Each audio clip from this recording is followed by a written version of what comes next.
What's happening, my friend? Great to see you. Life is good in my world. Yeah, life is good in your world. It's always good to see you, man. But it's you know, I know you're you, and I know you're just Royce Gracie. You're who you are. But for most human beings, you are one of the most unusual people that's ever lived. The original Ultimate Fighter, the number one, the guy, the reason why this whole thing is so big. You're the fucking man. It's because of my father. Yes. I'm a product of his work. For sure, for sure. But for most people, our introduction to Brazilian Jiu-Jitsu was you in UFC 1. We didn't, I grew up in martial arts, but we didn't know about Brazilian Jiu-Jitsu until UFC 1 in 1993. Yeah, that one, Horion had a vision. So back then we used to teach in the garage, private classes, one student at a time. And Horion had the vision, how can we spread out throughout the world? Once America find out, we got to put on TV. Yeah. Once America find out, the whole world will find out. The world found out so quick. I have never seen a martial art spread through the country like Brazilian Jiu-Jitsu did in the 1990s. A lot of people thought the Gracies are arrogant. They were trying to put down the other martial arts, but it was not. It was like a put up or shut up. Yeah, karate against kung fu. Everybody claims that their style is the best. There's only one way to find out, and we're willing to try to find out. We're not saying that we're the best. We're just like, hey, you say you're the best. I'm the best. There's only one way to find out. Well, the thing is, you guys had already tried it in dojos. You'd already gone to gyms. You'd already had challenge matches. Gracie in action videos were an eye-opening video for a lot of martial artists because they saw all these karate guys who were, the guys who thought they were these badass fighters, and they just got taken down and strangled, taken down and strangled, taken down and armbarred. But again, that was in Brazil. Mm-hmm. A lot of that would happen in Brazil. When we came to America, it was a different level. It was, okay, this guy's the world champion in karate, the number one boxer, the number one kickboxer. Well, let's see if our stuff work against them. And they're bigger, too. When you grew up with this, you started jiu-jitsu when you were very, very young. So when you grew up with this, when was the first time you saw one of those challenge matches? It was Rickson fighting Zulu. Oh, wow. I was young. I couldn't get into the stadium, so I watched it through a crack on the door.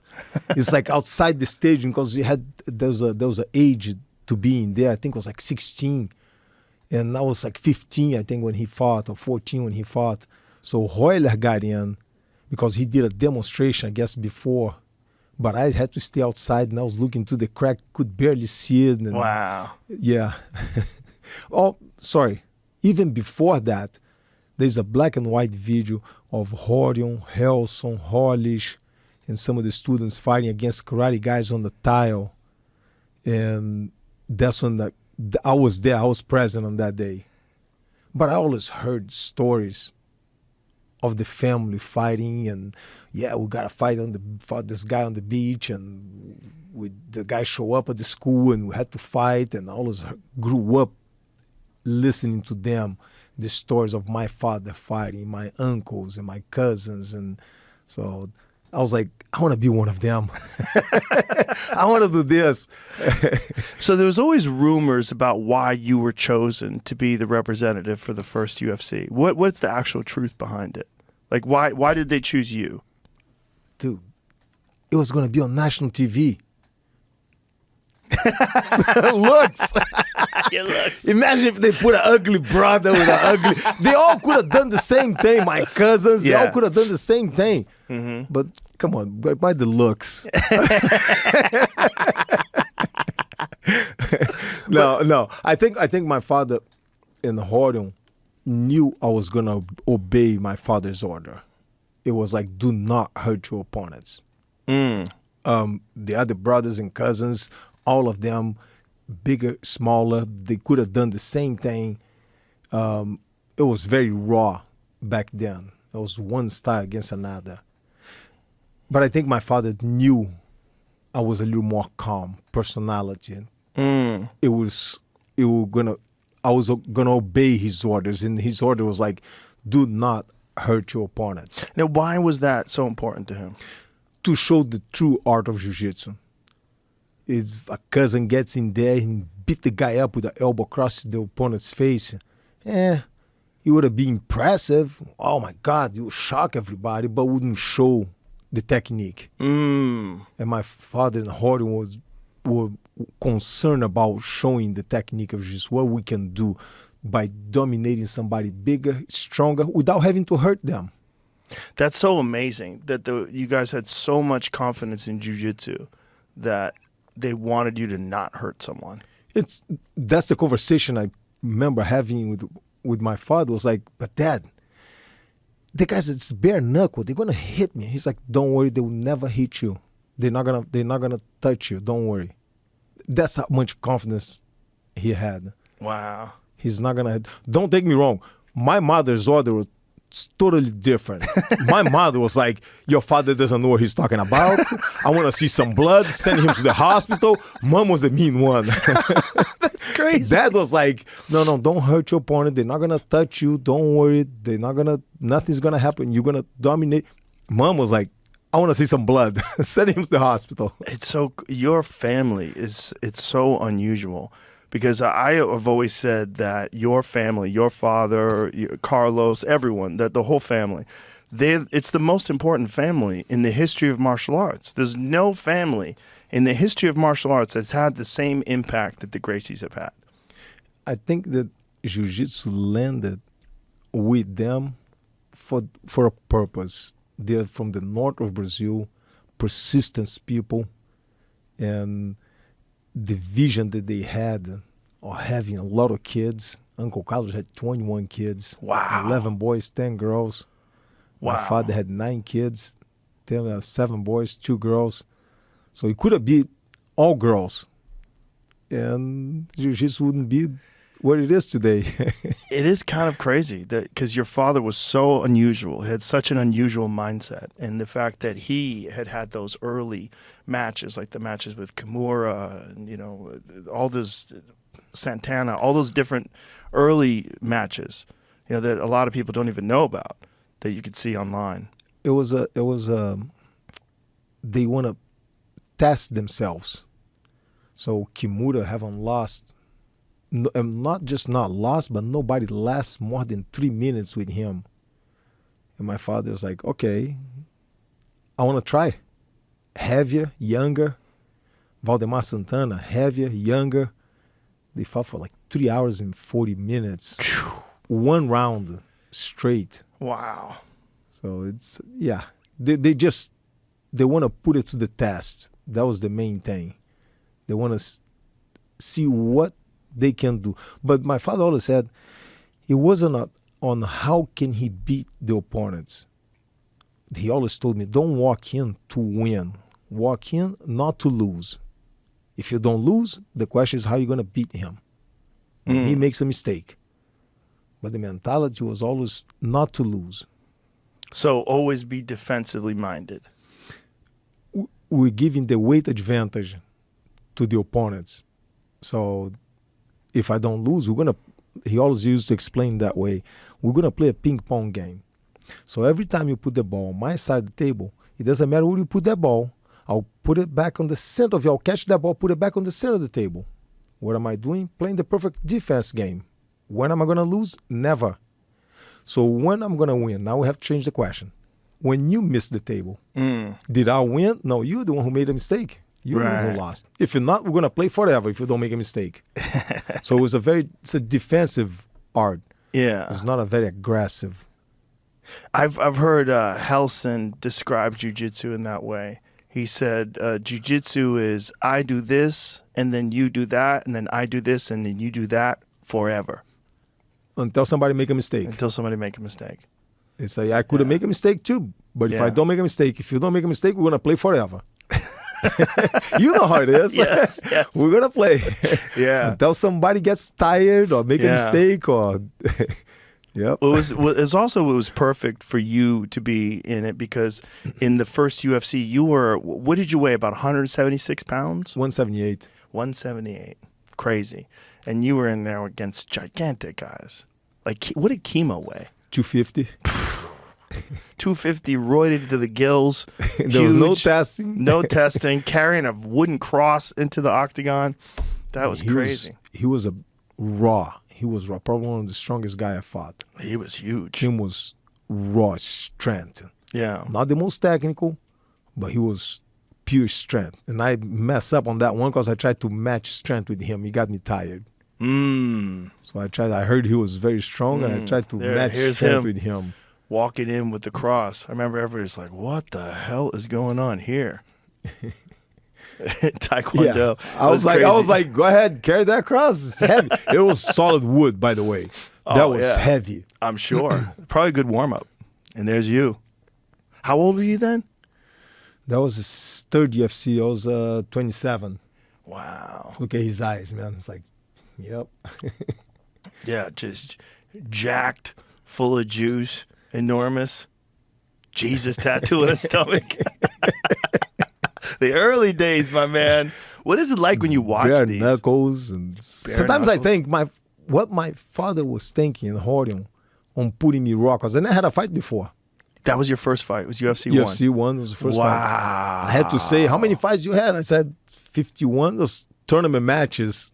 Right. When I was a kid competing in tournaments. Yeah. Professional fights? Never. On the street? Never. Wow. So that's crazy. I got jumped on the street once when I was like 14 years old because I want to be a fighter. Like my brothers never had a fight. I heard all of them fighting. So I was like 14, 15 years old. I went to a very bad neighborhood. Got my bike stolen, my nose broken, got jumped for like 5 guys. Daytime, took my bike, but I came home and I was like, okay, I had a fight. I got my ass kicked. So I can be one of them. I want to be one of my cousins, one of my brothers, man. I want to be part of the Gracie. Never had a fight. It's like, When you first fought, did you have striking training at all? Yes. Yeah. Very little. I had students showing me some stuff. So that's crazy. More for me to know what's coming at me than for me to use. Right. So it's more for me to know how they move. Yeah. So it wasn't like I'm going to learn striking to learn boxing to fight against a boxer. Mm-hmm. It was more for me to know what's coming, how they're going to move, when they're getting ready to throw a kick, a punch, or for me to understand their movements. Yeah, Hickson's talked about that the same way. He said he didn't learn kickboxing to be a kickboxer. He just learned kickboxing to understand what they're doing, the distance, the timing. Distance, that's management. Mm-hmm. Distance management, that's very important. Some guys you see plant their feet and just exchange firepower. It can go either way. So I like more of a Lyoto style. Hit and don't get hit. Mm-hmm. Get away. When you look back on this now, and you when you watch these old matches from like 1993, what does it feel like to see that? Crazy. I think my father was crazy to put me there, man. Well, no one had ever done it before on television. It had never been in America, at least. It had never been a thing. And then to all of a sudden have this. No time limit, no time division, limit. no gloves. No rules. No everything. No biting and no eye gouging. Yeah, you could punch the nuts, everything. Yep. But if you do a gouge or bite, like Gerard Gordeau, as soon as I took him down, he beat my ear on the first year, in the finals, on the first UFC. But there's no punishment. There's no, okay, you're going to get disqualified. And it's like, don't do it again, sir. It's so crazy. But then from that moment, from UFC 1, Brazilian Jiu-Jitsu exploded across the country. Exploded. Gracie Academy double size after the first UFC. Wow. After the second UFC, we double again. Wow. Size. This is in Torrance? Torrance. Yeah. I started at Hickson's place, and then I went to Carlson Gracie's place because I didn't know any better. It was closer. It was closer to me. It was on Hawthorne. That was when Vitor was making his debut in the UFC, back when they were calling him Victor Gracie. Yes. It was UFC 12.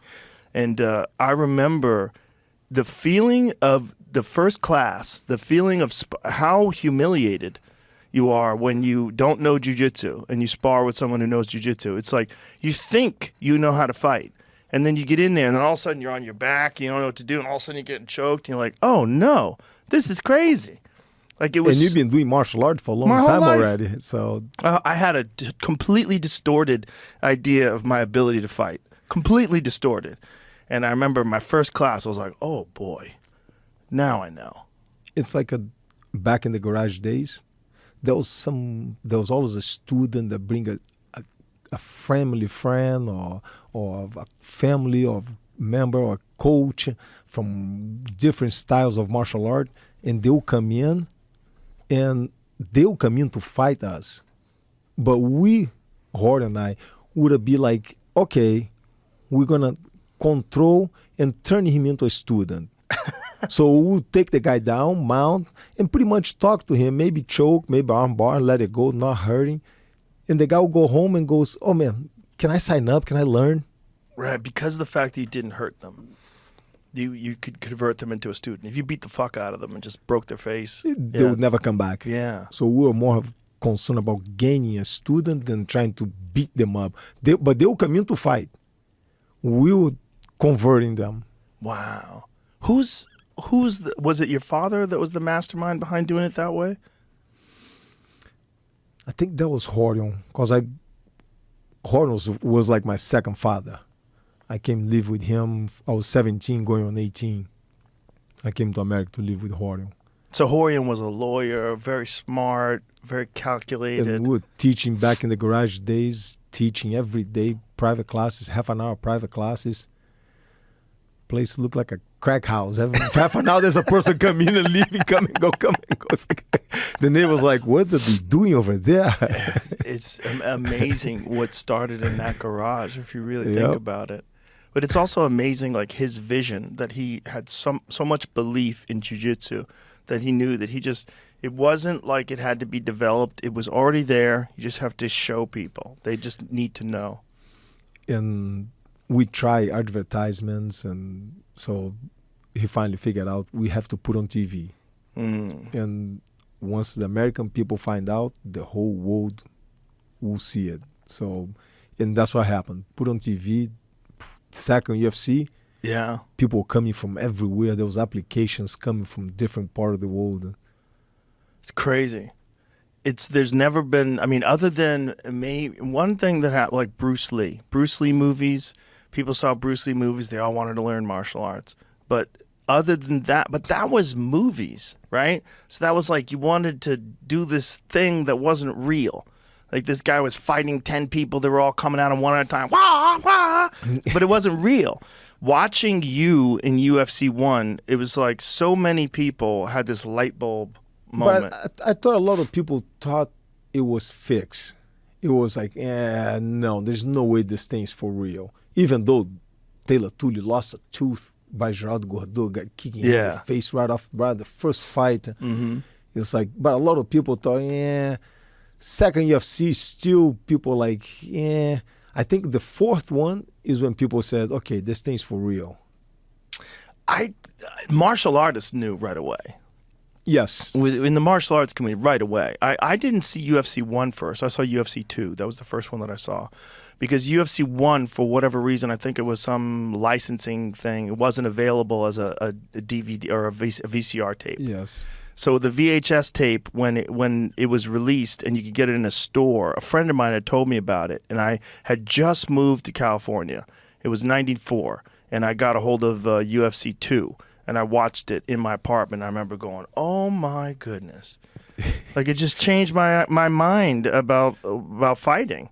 You know, fighting for me was always stand-up fighting. I mean, I wrestled a little bit in high school, but fighting for me was kickboxing.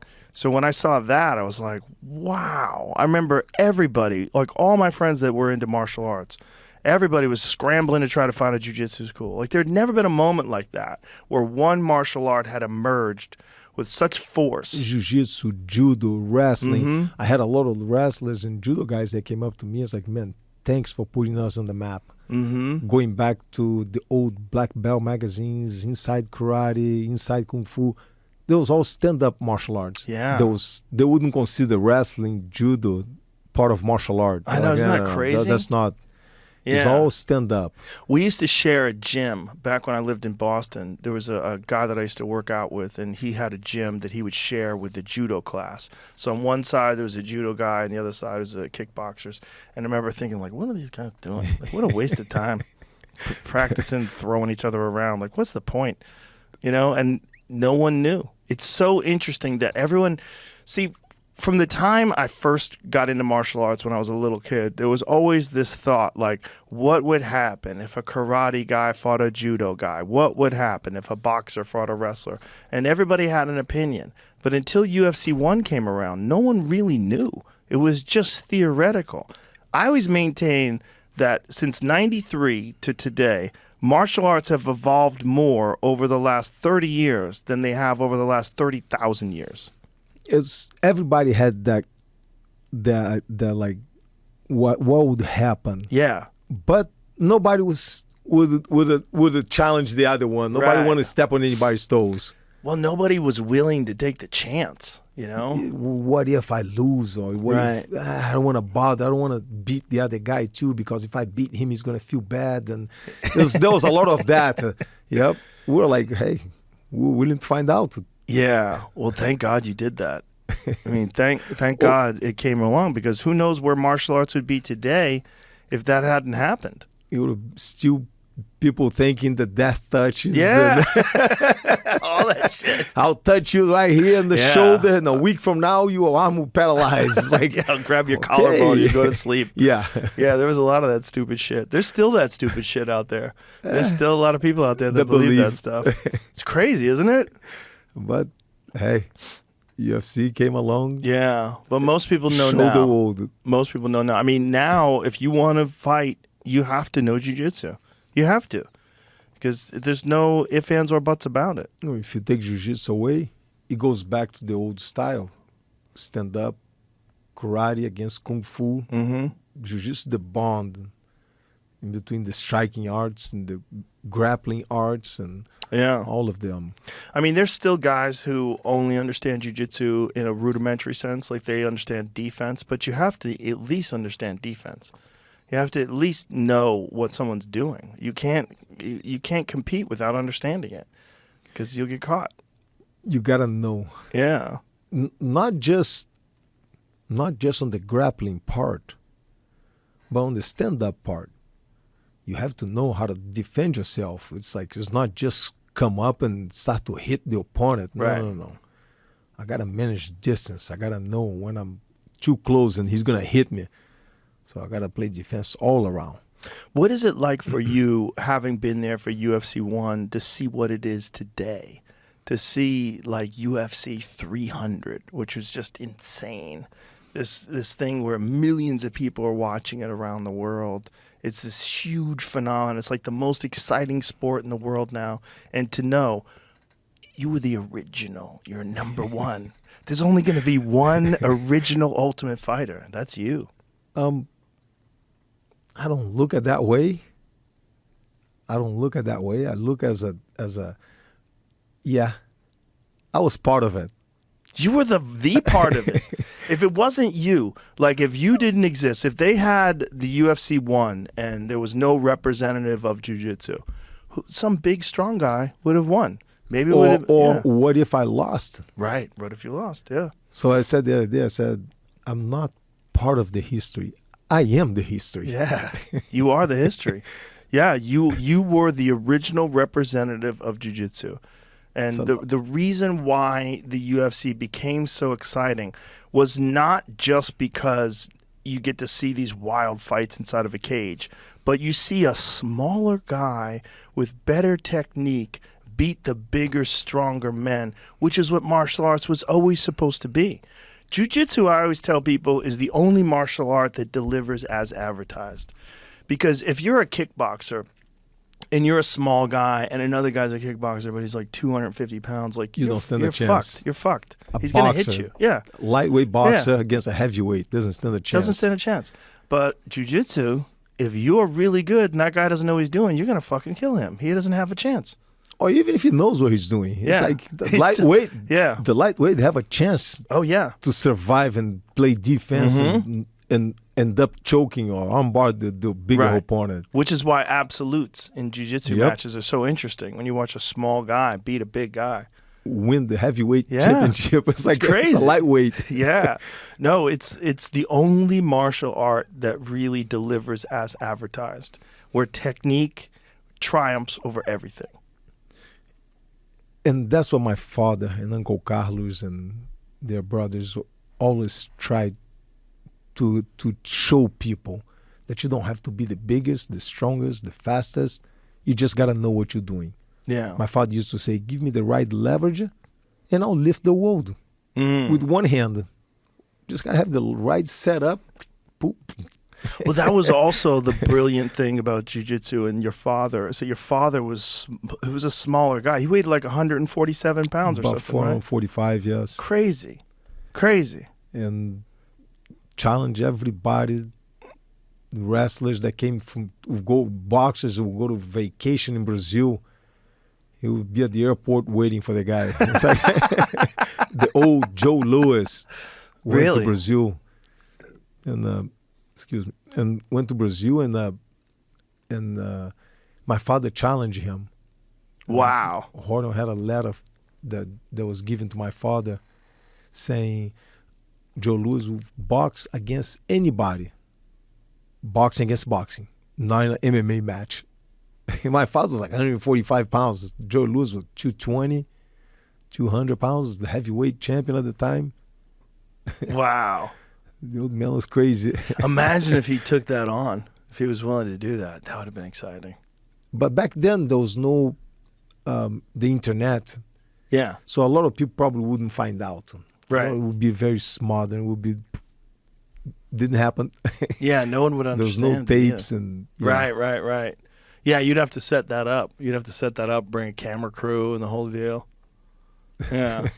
What was it about your father that had this mentality, that had this desire to challenge himself and prove jiu-jitsu's effectiveness? I think he was being smaller, being pick on it, and once he learned, he had that power. He learned jiu-jitsu, he got that power with him. So he want to show others. And he wasn't, I would say, as a fighter, he always says, if I fell on top of the opponent, I would be nice. I would have choked him out, I'll subdue him. Use submission, make him tap, technique. If he was on top of me, I would have beat him up. He used to say, hit him, get off me, get off me. He should have listened, he should have got off me in the first punch. He would tie you up and beat you from the bottom. Well, that was what one of the more interesting things about jiu-jitsu, because of what your father did, was because your father was smaller, he developed much more technique off of his back. Because in these other styles of judo and Japanese jiu-jitsu, it wasn't really emphasizing fighting off of your back. Yeah, he was playing defense. So he always said, tie your opponent up, and if you have to, beat him up from the bar. But if you get on top, there's no reason to beat him up. You're under control. You control the fight. You just subdue him. But it was a lot of defense. It's interesting now. A mean defense, I would say. A very mean defense, yeah. But it's interesting now when you see the rules. The rules are set up much more for strikers and for wrestlers, because I've been talking about this lately. Like, say if you're a jiu-jitsu guy and you're fighting in the first round, and it's rounds are 5 minutes long, and you take the guy down at 4 minutes and 30 seconds. You only have 30 seconds to work. I feel like a fight should be, even if you're going to make it rounds, the fight is the fight. I don't think someone should be able to get up. I don't think you should stand people up ever. I think once a guy takes you down, the fight is on the ground. Then if it's boring for the audience, tough shit. If you're on the bottom, get up. And if you can't get up, tough shit. And if the round ends and then the new round begins, I think they should start you right back in the same place. I think because they're on the same weight division. Back then, there was no weight division. Right. But since it's so, I would say the fight doesn't favor one person, one style or another. It doesn't favor it, but it gives a distinct advantage if you let a person stand up that didn't stand up. So if you start the second round, say if you take me down with 4 minutes and 30 seconds to go and you're dominating me and you're closing in on me and you're about to tap me, but then the round ends. And then we start, but now we start standing up. But I didn't earn that stand up. I just got to stand up because of the time.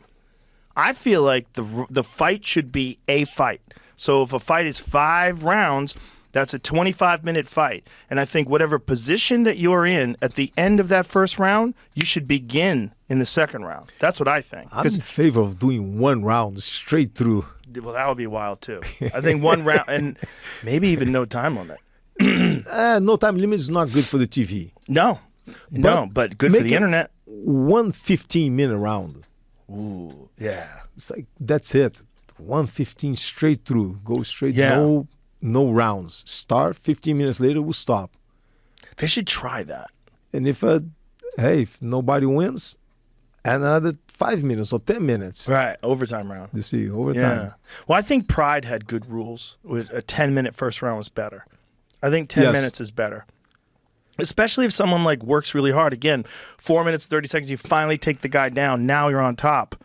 And now you're trying to set things up, but the bell rings. And then you start standing up again. Yeah, it starts standing up again. But then, yeah, I think if you put a 10-minute round, 15-minute, 1 round straight through, man.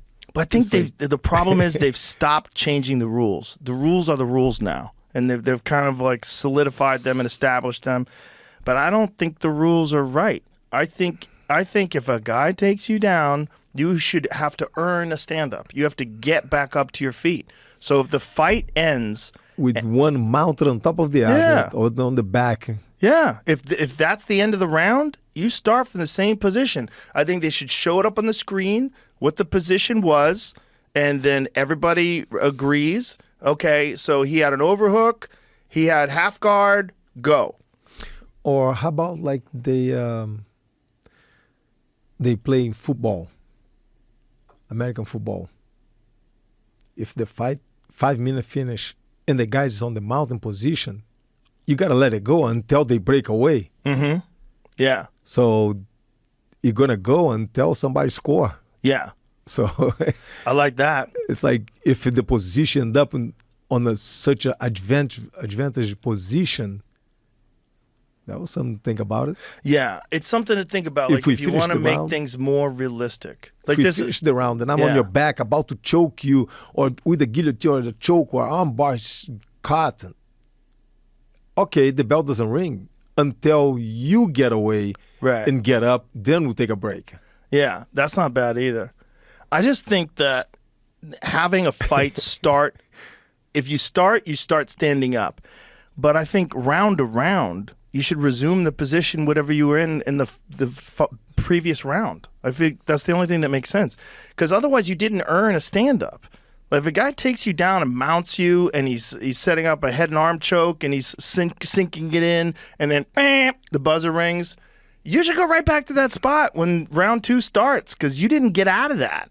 So, and now if the guy's a kickboxer, now he goes, oh, shit, I almost got caught. And now you start that next round standing up. He has an advantage because now he's standing up.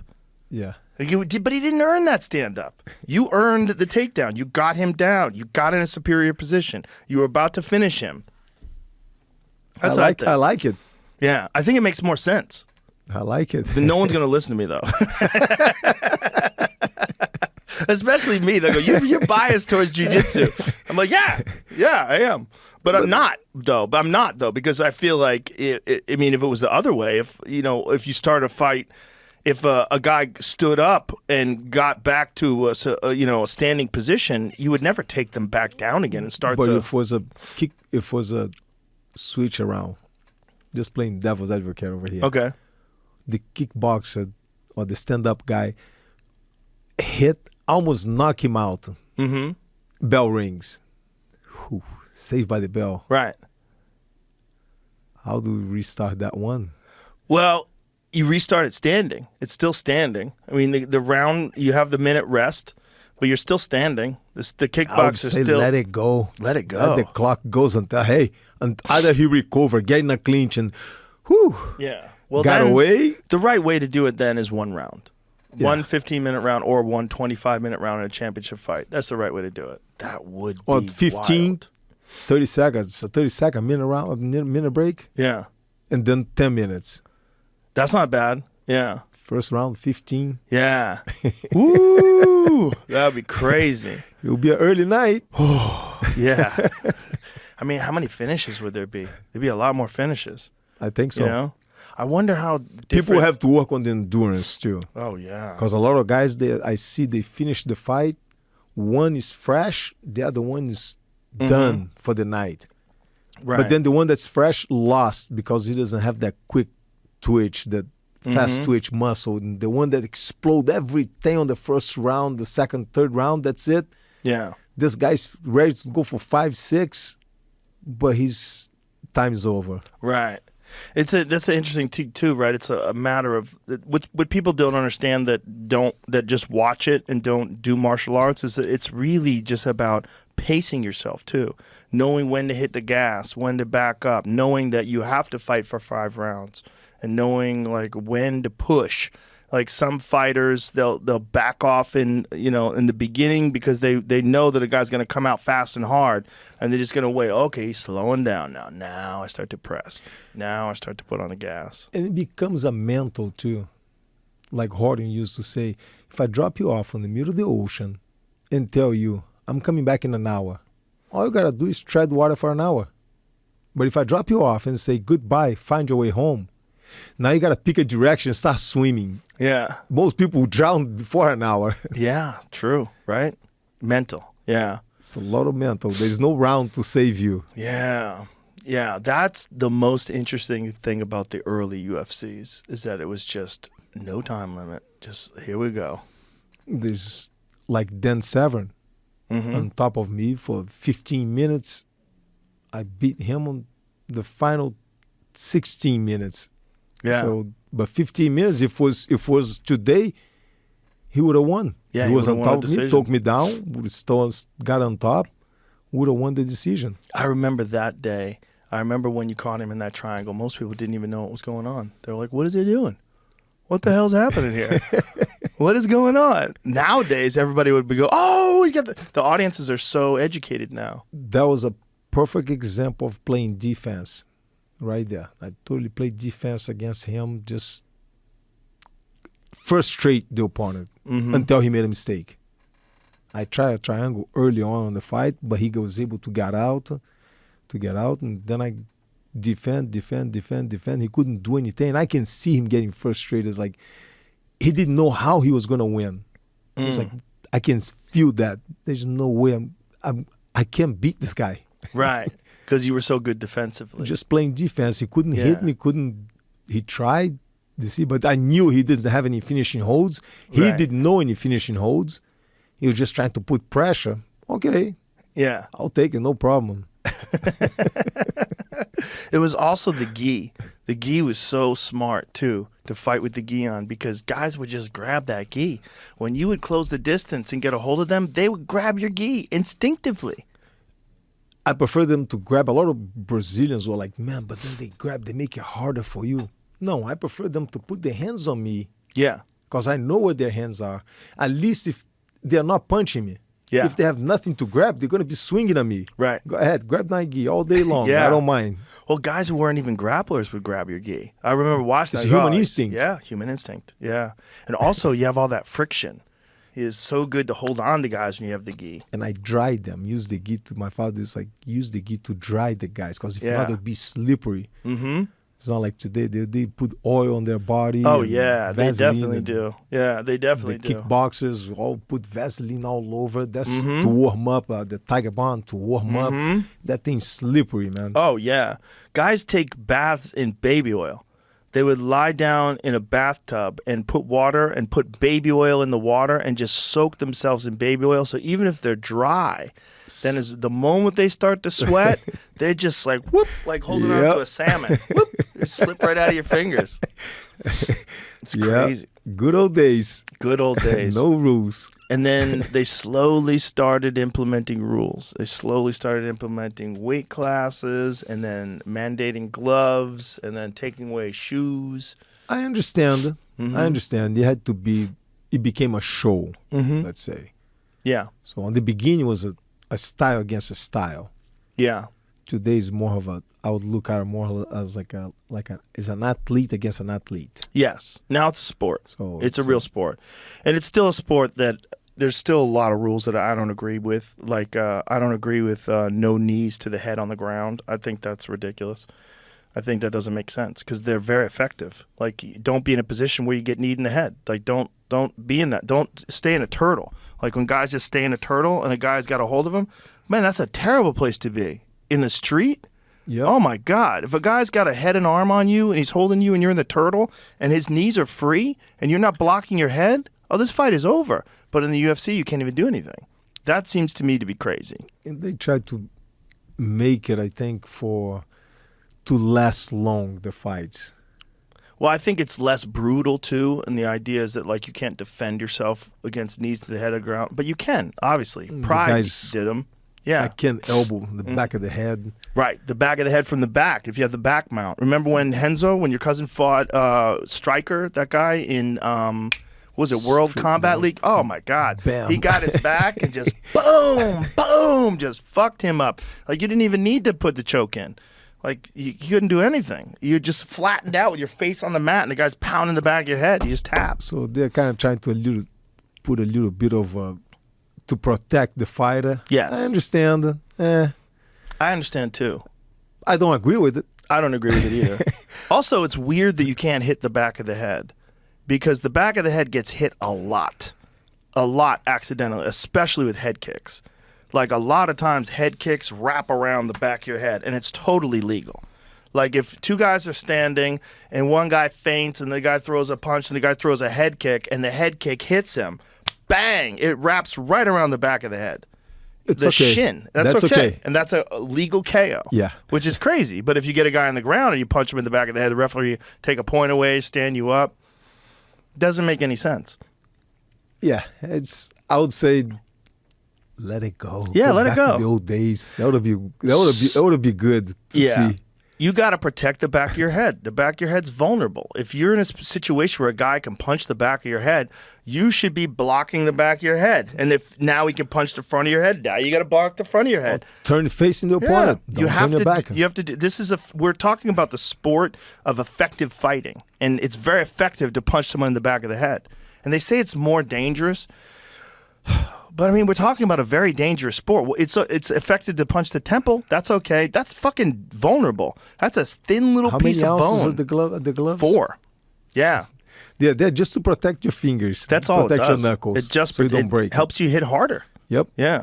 It just protects you from cuts a little bit, you know, but still. The cast that they put underneath, all that taping and the gloves is just to protect your hands so you don't break your hands. Exactly. Yeah. Do you think that they should be bare knuckle? I think you should go back to the old ways. Just try out one time. One time, right? One time would be great. No time limit, no weight division. Why doesn't someone do that? Someone should do. I mean, I don't know about the weight limit thing. Guys are too good now. The problem is guys are too good. But if there's no weight division, you cannot have time limit. Right. So if you take the weight, you got to take the time. Right. Like my father used to say, I'll give you the weight division, you got to give me time. Right. So you get some of the light weights over here, man. The 170s, 180s, they will fight the heavyweights. Also, with no time limit. Most of these guys, well, if they're jiu-jitsu guys, but also a lot of these guys are not really. That's the other thing is the weight cutting. Like Kamaru Usman is a great example. He was the 170-pound champion, one of the greatest ever. Never weighed 170 pounds. He weighed 170 pounds for about 5 minutes. Walk around 200. Yeah, easy. Jacked. All of them. Everybody. Everybody. You can't fight one, I mean, except for BJ Penn. BJ Penn was the last guy who fought at 170. He probably weighed like 165 when he beat Matt Hughes. And he didn't cut any weight at all. Yep. He just weighed what he weighed and just went in and went after it. But again, jiu-jitsu guy, But everybody have to know jiu-jitsu today. Yeah. Some are more proficient than the others. Yes. But everybody have to know. Yeah, you have to know what's going on. You have to. So yeah. Everybody have to know a little bit of You have to wrestling, know striking, judo, too. the Yeah. kickboxing, Yeah. boxing, the karate. Everybody have to know a little bit of everything. Yeah. It's a different sport. It's totally different But now. would it be fun to do once? See who can sign up for it. Yeah. Yeah. No time limit, no weight class, no gloves. Yeah. Old school. I think they should take away the cage. I think the cage helps people too, because it helps people stand back up. It helps you if you get a guy down and you get a guy down in an open room, like say a basketball court. Like there's nothing to help him get back up. Okay, hold on. Time out over here. Now you brought some memories over here. Yeah. First UFC, it was John Miller's, the producer for Conan the Destroyer, Mm-hmm. the father of Dirty Harry, the Clint Eastwood. He's in charge of creating the cage. But before the cage, they come up with some ideas. They present to me. I was like, wait a minute, hold on. They're like, how about if we make a round ring with a pit underneath, with a pit Around it. with sharks? I was like, hold on.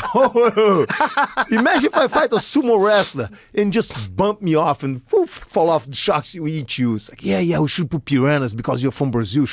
What? The ideas they had. How about like a bowl and people try to get off, but you can't because it'll be slippery. You can't climb off the walls, the side. But then they didn't have the angles for the camera. And how about putting they try with the octagon, but with barbed wires. Oh, God. I was like, dude, imagine if I got somebody big and just push me against and hang me on top. Oh, yeah, that's right. Let's make it electrical fence. I was like, really? The ideas they had, man. I was like, if I'll fight everybody I'm going to fight is going to be bigger than me. The guy pushed me against the fence and fry me against the fence. Come on, really? That's so crazy. I keep vetoing the ideas, man. They had all kind of crazy ideas. God, imagine if For they the went first through with UFC. those. That's so ridiculous. I've been saying for a while that they should do, like, if you could watch a basketball games on this massive court, why can't there be a fight on a basketball court? Just flat mats, no walls, so everyone can see everything that's going on. End up being, there's even a basketball, the guys will go to the edge. Yeah, but you have a warning track. So you have a warning track of like 15 feet on each side. Or let's make that bowl that they were talking bowl's about. not a bad idea. The bowl, so the guy can climb off. Yeah. It's like with the wall, the edges.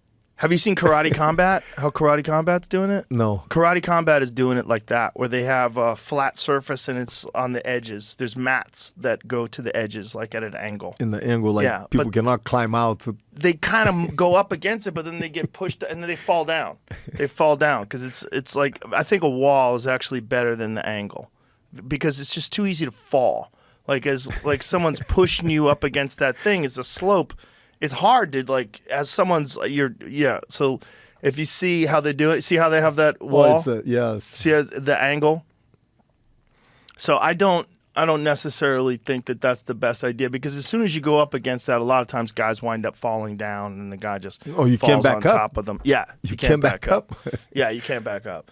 I think it would be better if it was like a basketball court, just a flat mat and a basketball court, and there's a warning track. So if you know you're in the red zone, you have to get out of that red zone. And if you keep retreating to the red zone, maybe they take a point away from you. Like maybe you have to. It's a lot of room. A basketball court is a big space. Yes.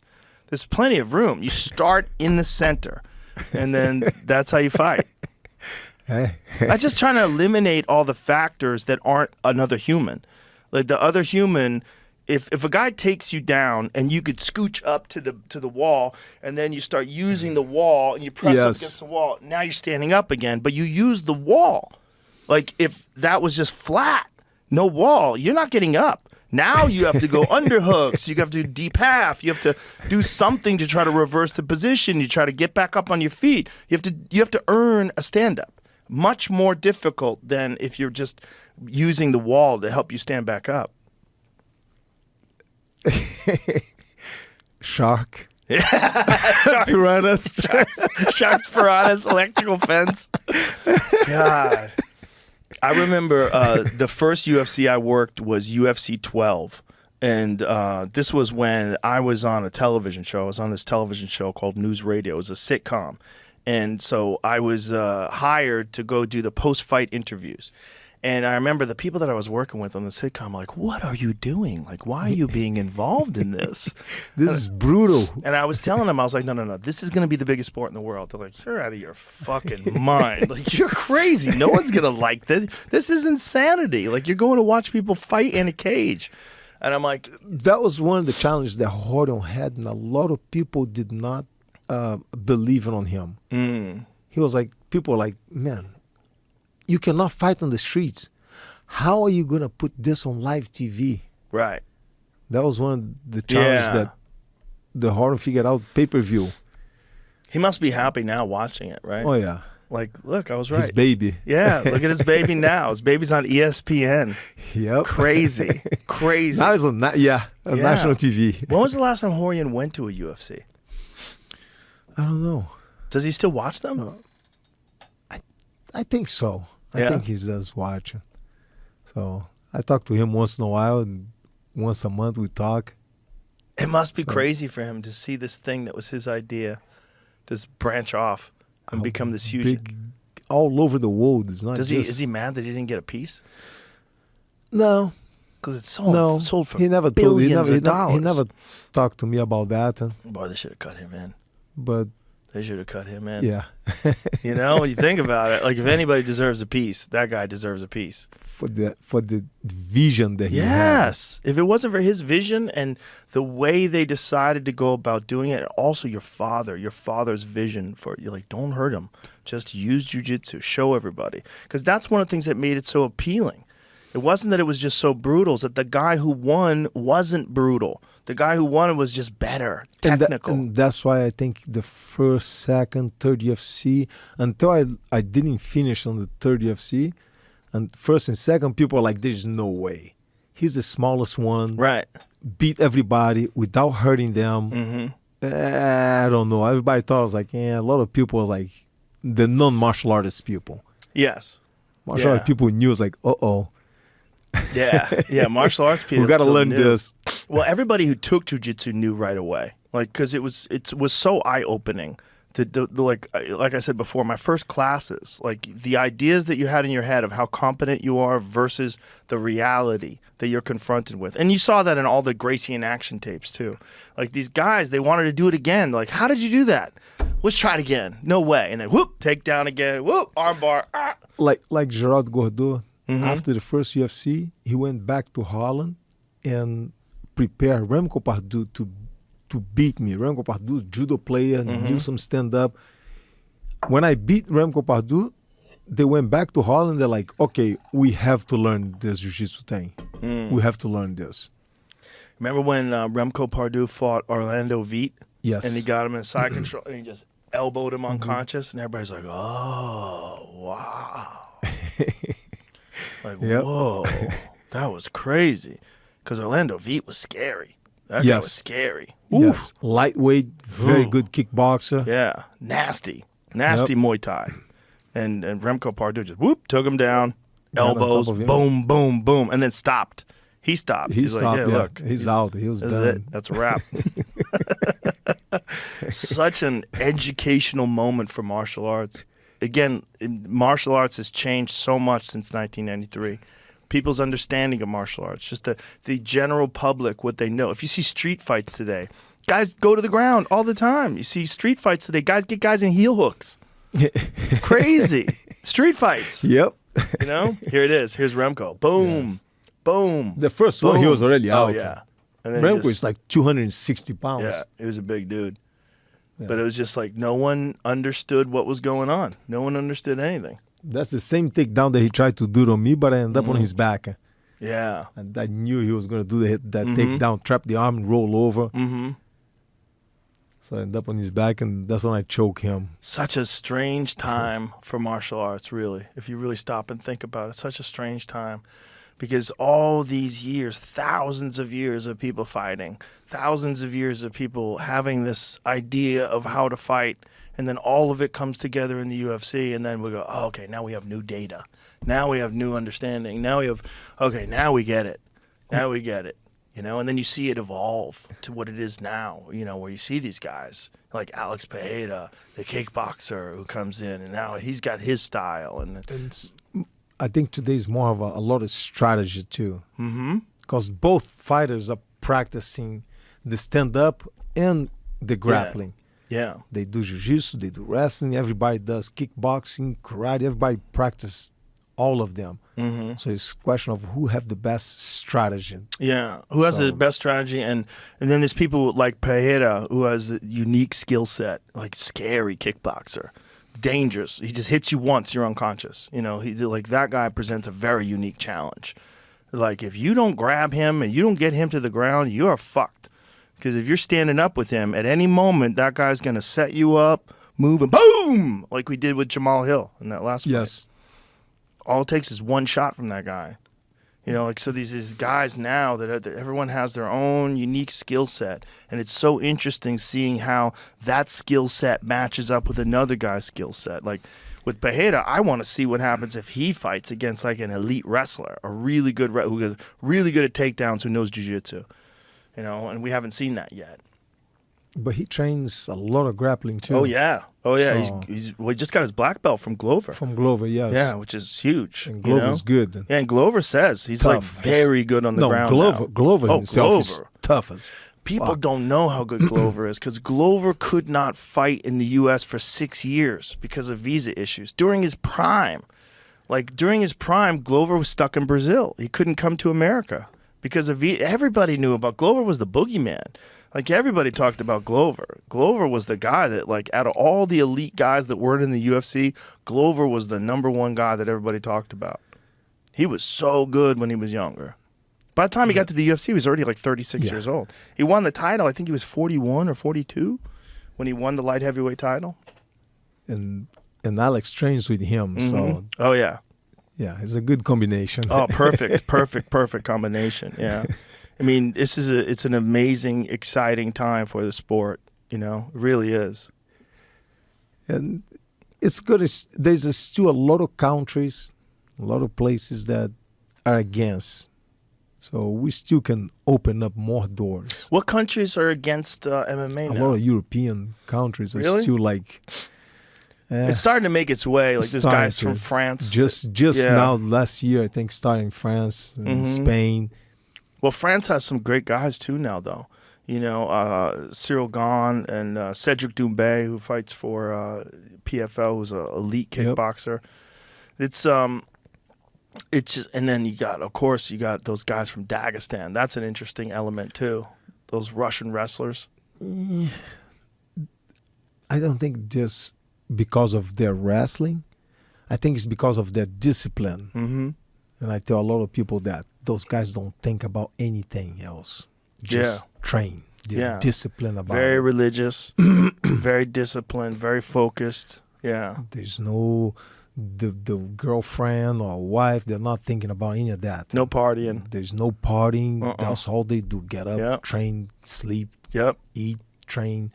So, they don't think about anything else. They're just more, I think they're more disciplined than this side of the world. Yeah, I was watching this interview with Khabib where he was talking, it was a conversation that he was having with someone who was talking about young people, that it's so important that they maintain focus, because a young guy who's really talented and is above and better than everybody else when he's 18, sometimes they'll slack off and then they come back to it when they're like 22, but then by then they're average and everybody else has gotten much better and they lost that advantage and they won't be special. But the guy who's 18, who's above and beyond everybody else in the gym, that guy, if he can maintain that discipline and maintain that focus, then he can go on to become a champion. Yeah, I totally believe on that. It's the discipline. Yeah. It's not because they're better wrestlers or, because they're better strikers. You find very good wrestlers everywhere in America. Top wrestlers in the world over here. Olympics. Yeah. See, but but I think the discipline is what's missing a lot of people. They don't take Sunday offs. Right. Oh, it's Sunday, we're going to rest. No, not for them, not for those guys. What was training like for you, like during UFC 1?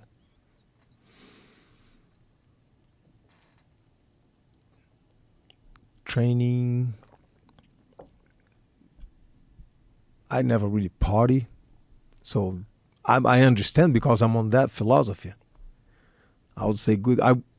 Before, like a month, 2 months before the fights, a month before the fight, when I was fighting in Japan, a month before the fight, I would move out of the house. So don't have to deal with the kids, with the woman, nothing. So a month before. And Hardy would come over and have a talk with me and my father, and it's like, okay, there's no babysitting, there's no hanging out with the kids. Yep. None of that. Just Spartan training. Yeah. Pretty much. Yeah. And I understand. I was like, okay, I'm a soldier, man. You tell me to do it, I'll do it. There's not a doubt. You see, they say do it, done. So you cannot hang around with the kids and babysit, and the kids are little, they're all grown now, but it's like, nope, okay, I can cut it off, not a problem. And a lot of discipline on that. Say goodbye to the family. You got to go train, you got to go spend a month away. And what was a day's training like? Did you do any strength and conditioning back then, or was it all just jiu-jitsu training and position training and drills? It was a lot of, in that order. You have to know what you're doing. That's how I learned from my family. You have to have endurance, then becomes power. Yes, I did a lot of strength and conditioning, but a lot of endurance. Endurance was before the strength. So even till today, it's like, it's knowledge. If you don't know how to fight, right, you have no business in the cage. Right. But then you know how to fight, and you have a lot of power, but you can't last more than 2 minutes. Right. Uh-oh. You're in Not trouble. good. Yeah. So you have to know what you're doing. You have to have endurance to last at least the first round, 5 minutes. Mm-hmm. Then becomes power. And what kind of endurance training would you do? Oh, endurance, everything from running to swimming to strength coach. And I one time got up and it's like, okay, the guy, he used to be the strength coach for USC, for the Rams when they were in LA. James, man, went for a 41-mile run. 41 miles? One day, seven hours later, I told him, stop. My calves are both cramped up, man. I can't take another step. That seems crazy. Yeah. So just not too long ago, a couple years ago, a bunch of friends of mine from the Navy SEALs asked me, hey, let's go swim at Tampa Bay. I was like, sure, let's do it. I figured out was across Tampa Bay. It's like 3 hours later. 3 hours of swimming? I made it, but my God, it's like Jesus Christ. I was having frostbite on my fingers. It was January, cold, very cold water. Brazilians are not made for the cold weather. It was not the distance. It was not, I can make it. It was not carrying like extra 40, 50 pounds of weight dragging behind us. No, it was the cold water that got to me. It was like, but I did it. Got the other side. Did you train for that or did you just do it? I swim about maybe a dozen times. I thought we were just going to go to the beach and just hang out, swim on the beach. Yeah, cold water. Okay, yeah, come in, come out. No. 3 hours. By the time they said it's across Tampa Bay, I was like, now I cannot back down, man. I got to do it. So wow. Went to a pool, swim in a nice warm pool. Maybe a dozen times. Just to get ready for that? Yep. Oh, fuck. It was pretty much just on heart, man. We climb up Cactus to Clouds. That's in Palm Springs. Strength coach is like, yeah, we're going to go for a hike. Dude, it's like Cactus to Clouds. It's bad. We did it. We got up there. How long did that take? All day. All day. Left like 3 o'clock, 4 o'clock in the morning. We started. Finished by 4 o'clock in the afternoon, 3, 4 o'clock in the afternoon. Cactus to Clouds, 21 miles. Yep. Difficulty, class 1, 2, highly strenuous. 10,400 feet change of elevation. Jesus Christ. That's Palm nuts. Springs, yep. Yeah. Yeah, I always did endurance stuff. So With fighting, if you don't have endurance, you don't have anything. Sakuraba and I, we fought for an hour and 45. Was it hour and 45? Yeah. Yeah. It was 6 rounds of 15 minutes with a 2-minute rest. I think it was 2-minute rest in between rounds. 15 minutes, rest for 2, 15. So, Crazy. yeah. Is that the longest fight you had? Yes. An hour and 45, that's the second longest fight in history. What's the longest fight in history? My father. Oh, wow. 340. Wow. 342 or something like this. Yep. Fighting. But he was 1 round. Yeah. I was 6 rounds of 15 minutes. What was the longest fight in the UFC that was 1 round? I think Dan Severn and I. Oh, wow. No, Ken Shamrock and I. 1 round of, it was 30 minutes on the UFC 5. We did it 1 round of 30 minutes. What about other organizations? Remember when Murilo Bustamante fought Tom Erickson? Tom Erickson, yes. That was another one that was crazy because Murilo That was in Brazil. 185 and Tom Erickson was 300 pounds. He was fucking very huge. good wrestler. Powerful guy, too. People forgot about Tom Erickson. He was a very good wrestler. He was a scary motherfucker. Yes. Big. They would call him the big cat because That he was- moved like a cat, but he was that was 300 pounds. That was on the wrestlers were taking over and trying to fight against showing the Brazilians that jiu-jitsu was nothing. So they had the heavyweights. Mm-hmm. It was Tom Erickson, Kerr, Coleman. Yep. Royce Alger, too. He entered Yes. into the UFC, and Ensign Inoue armbarred him. Remember that? Yep. Broke his arm. And all those guys went to Brazil to fight in Brazil. Mm-hmm. Yeah. Kevin Randleman, Mm-hmm. Randleman, Mark Kerr. Yep. and Yep. Tom Erickson. Chuck Liddell. They fought Fabio Gurgel and Mm-hmm. Chuck Liddell fought Pele. yep. Remember when they used to have the ring with the netting The underneath net the so bottom people rope cannot so people slip can't slip out? out? Yeah. Crazy. It's crazy when you think about it, how much the sport has changed and how many and what's amazing is you could watch all those matches too. Like back then, trying to watch a match was very hard to do. You had to find a tape, you know? Yeah, and I remember people saying, "Yes, man, you fought in America. We had to wait a week or 2 weeks until somebody bring the tape over, Mm-hmm. the VHS. They had to bring it, not even send. They had to somebody come over here, record it, and then take it back to Brazil and make copies and pass around to people. Yeah. Well, it's also like people had to understand where the level was at too, because if you didn't watch it, you didn't understand where the level was at. I remember there was a match between Hickson and Hegan. There's a jiu-jitsu Yes. match between Hickson and Hegan, and at the time it was like the highest level jiu-jitsu black belt match we had ever seen. And we're watching Hickson and Hegan going after him like, oh my God. They're both studs. Studs. Higan was not easy, man. He was so good. He was a stud. Oh my God. And watching those guys go at it in their prime, it's like you get to see that level. And you had to watch a tape if you were going to see that. Yep. Because, we weren't in Brazil, so we'd have to, someone has to film it, they have to get it over to us. Yeah. Crazy. How come Hickson never fought in the UFC? Was there ever a moment where it almost came over? I think because I was fighting there in the UFC. If not, it was tournament back then. So if both of us fought, we Right. end up facing each other. It's Right. like, So I think he just that's why he decided to go to Japan. But when you when you stopped fighting in the UFC, was ever a moment where they were trying to get Hickson to come over? I don't know if they approached him, but he was already Huge in successful. Japan. He was successful in Japan, Yeah. and they kept him busy over there. Yeah.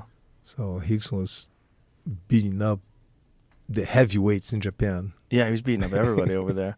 That's the thing that, unfortunately, in America, people weren't aware of, like Japan Valley Tudo and all the different, and then the original Pride, when he fought Takada, and he fought all those guys over there, and The Funaki. original, the first Vale Tudo, yes. Yeah. Well, fortunately we have Choke, the documentary, Yes. so people get a chance to see it from that. Hickson was a beast, man. Oh my God. Yeah. Well, that was the crazy thing when you were winning the UFC. You were telling everybody, "Hey, my brother's even better than me," and everybody was By like, 100 "What?" times. Not by a little bit. That's by crazy. a lot. That's crazy. Why was he Yep. so much better? I don't think it was just physique. It was be able, the way he move, put his weight, the way the position himself. So it was all position. It wasn't people say, oh, because he was stronger, he was more athletic. Nah, it wasn't. Because I don't think he ever used strength against me. When we were training, it was not like, okay, I'm stronger than you, I'm going to just rely on strength. It was just body weight. Just the knowing position and movement. Knowing. So he just had a special talent. Yeah. I would say a special talent, yes. But that was so confusing for us because we would hear like, what? His brother's better than him? Like, how is this possible? Not by a little bit, by a lot. It's like It's crazy. But Hoyler, too. Yeah. And Hoyler was lighter weight than me. But it's like you said, Hoyler, sparring with Hoyler, he's like grabbing a salmon. Yeah. He's all over the place. It's like, and he's little, man. It's like... Well, he was the most successful in tournaments, right? Yes. And he used to win the open weight divisions and fighting all the heavyweights. And Hoyler was a beast, man. What a family you have. I mean, what a family. All of them, bunch of studs. All of them. Everyone. Henzo. Including the girls. Sure. Yeah, look at Kira. Yeah. Now. Sure. Look at Kira. Look at even the ones that are not involved on teaching. Dude, they're vicious. It's just so incredible that this one family produced so many champions. I mean, there's never been anything like it in all of combat sports. There's never been anything even remotely close. There's no even second place that you could bring up. Oh, well, there's a few times where two brothers were really good at fighting, but it's never been anything like you bunch guys. of brothers and cousins. Yeah, and everybody. uncles. And, Yeah, everybody. Yep. I mean, when you heard the name Gracie, everybody's like, oh, shit. It's going to be a problem. Like, I think it was Henzo that said once, Henzo, man, is another beast on the family. Oh, yeah. Said, we are not a family, we're a factory of fighters. Yeah. In Pretty a lot of much. ways, yeah. Yeah. I mean, so many. Hyan, Henzo. I mean, just so many. It's just really incredible when you really stop and think about it. And the amount of people that we all create that learned from us at one point. Yeah. It's extraordinary. It really is. When you watch jiu-jitsu now, do you watch jiu-jitsu like no-gi jiu-jitsu? Do you watch these guys? Like when you see guys like Gordon Ryan? I'm not big in tournament. Gordon Ryan's awesome, man. That's his belt up there. That's his Abu Dhabi belt. We met up with a friend of ours, Derek. We met up with him. We were teaching him in Chicago. And he's very respectful. Gordon Ryan came up. It's like, man, can we roll a little bit? It's like, sure, let's roll. It wasn't too long ago. Maybe a year ago, less than a year ago. And the guy's a beast, man. It's like, I was like, I know of him. Yeah. So he's very respectful. We're going very light, and he's going easy on me. And I was like, okay, go ahead, catch me. And he wouldn't. Really? And he turned around, and I can feel him giving to me. It's like, no, you take me, without talking. Mm-hmm. And I was like, there's no way I'm going to take, because it wouldn't be believable. There's no way I can tap him. And I'm, okay, and I give it to him back something. And he's like, pretend he doesn't see it, and he gives something back to me. That's the point that I start laughing. I was like, dude, really?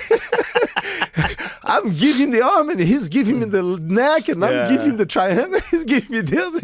We're like both giving each other, but very respectful, man. That's funny. Well, I want to talk about discipline. That guy works out 365 days a year. There's no Christmas. Christmas, fuck you. Your birthday, fuck you. Every day. They train every day. And I told him, people misunderstanding what he's saying. He's challenging people. I said, that's good. Yeah. That's what my family did. You say you're good, I'm say I'm good. There's only one way to find out. Yeah. And I told him, keep doing it, because that'll push people. You see, yep, that's us trading. We're going so light. He's going so easy on me, and I'm giving to him, go ahead, catch me. And he's like, put the hand and doesn't catch me. I was like, really? And then he'll give me something, and I was like, okay, you take it. I was like, no, you take it. Nice and smooth and slow. But that's the thing, that he's capable of rolling like that because he's so fucking strong, but he doesn't use it. Yep. You know, it's just all technique and movement, you know, and understanding. And obviously, he came from Henzo school. You know, John Danaher taught him, and Danaher came from Henzo. You know, it's like it's all that same lineage. But there's a lot of good, talent people out there right now. Oh my God, it's incredible. Like the level of just jiu-jitsu now is so high.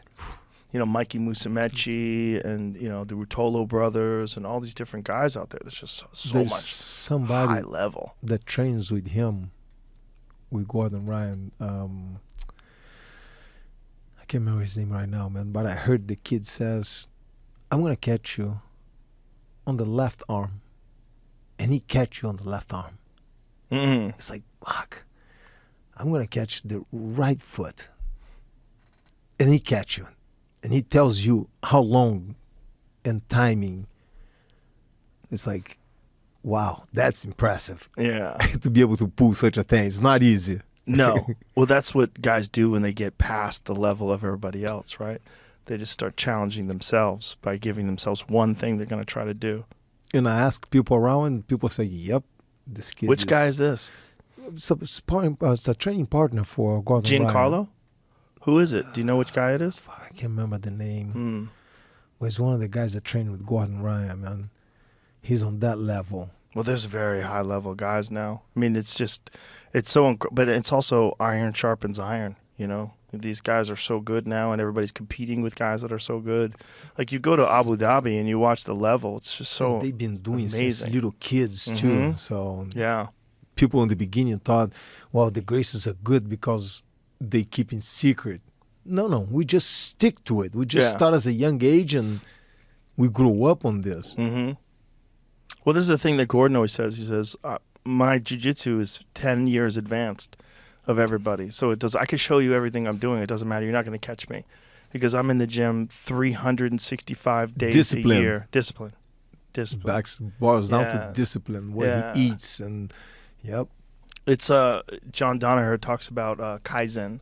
Kaizen is this Japanese phrase for doing something over and over and over again, just constantly focusing on this one thing and continuing to perfect it over and over and over and over again. That's what they do.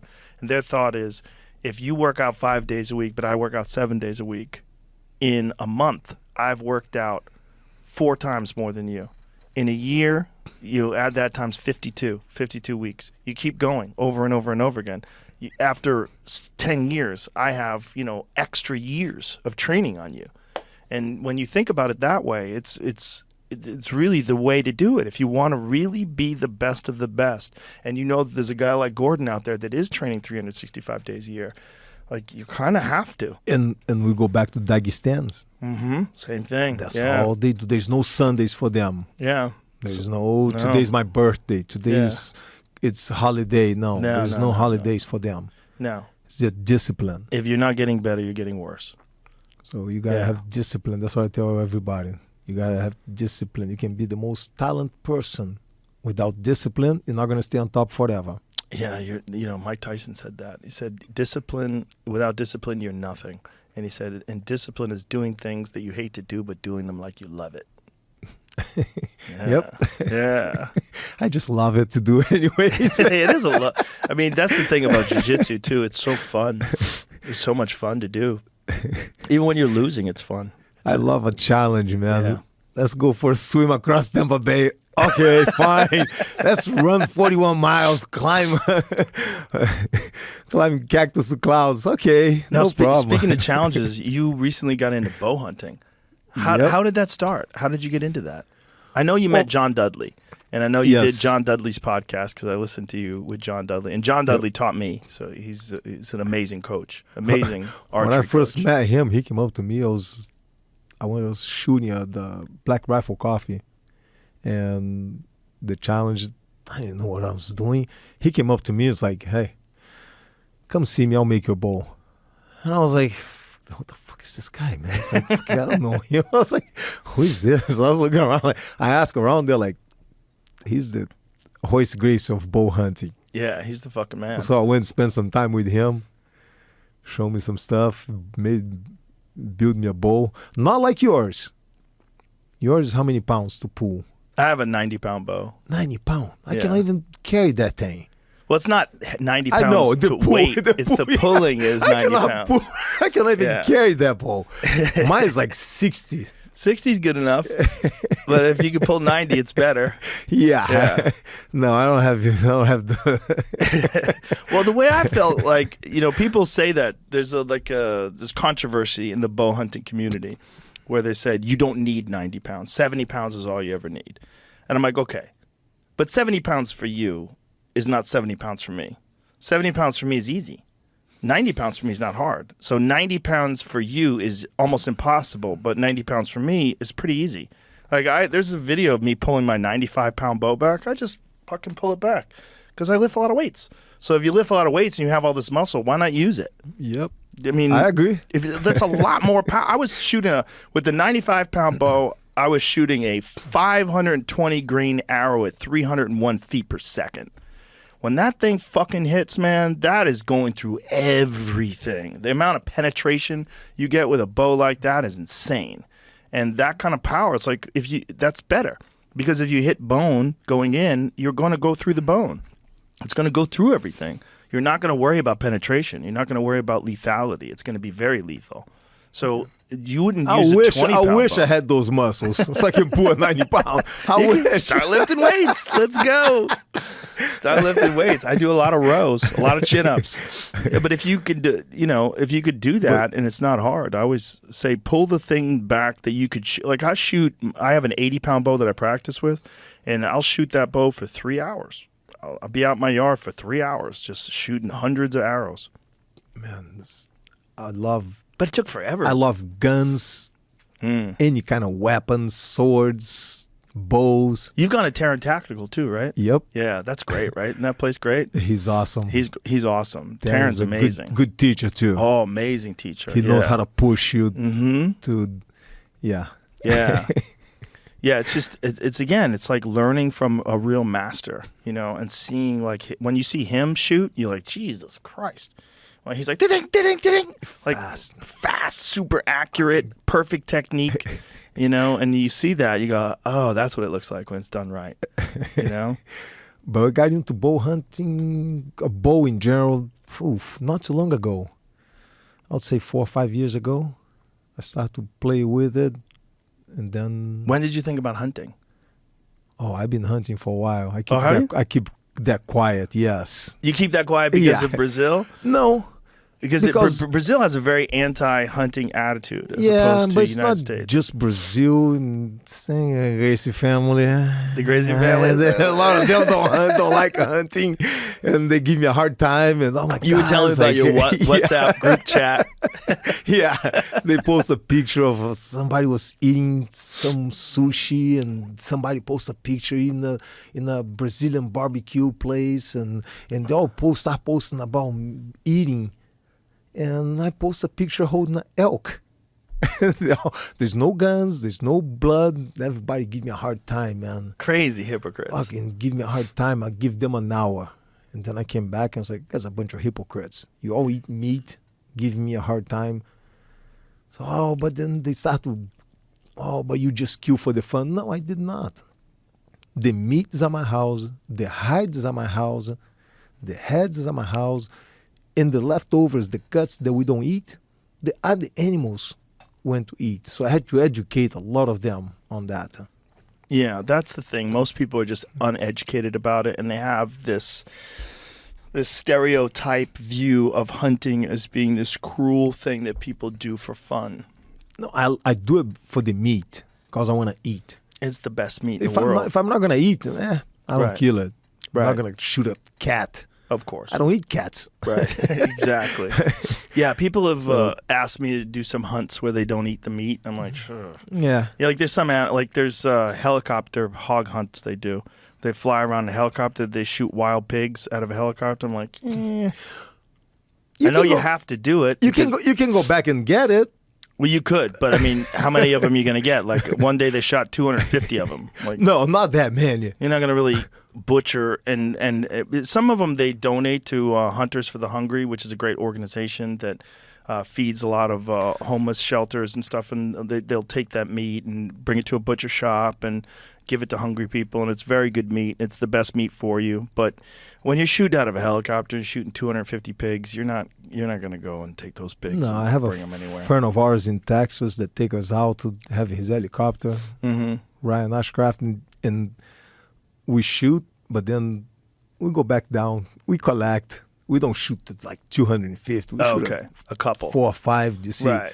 we go back, get the best ones. Yeah. We cut it up and take the meat and Wild yeah. boar is delicious. Yeah. So good. On a And sometimes barbecue. we even give out to churches and they take care of feed people. That's and great. Yeah, so- that's great. But wild game meat, man, it is the best meat in the world. When I eat it, I just like, whoa. It's I not feel just so the much best, but the feeling of you went there. Yes. You got that meat. Yes. Yeah. It's something that you brought home. You went and got with you went hunting. Yes. And hunting, I tell people all the time, it's not catching. I would say 70% of the time, I come back home with nothing. So it's not every time that I go out that I come back with something. No, it's very difficult. I would say for me, it's about 70% of the time, man, I come back home empty-handed. Yeah. But it's like, okay, I was there for a whole day, peace of mind. There's no cell phones. There's nothing. There's nobody bothering me. It's difficult. So- You're in the woods. You're hiking. Yeah. You need endurance.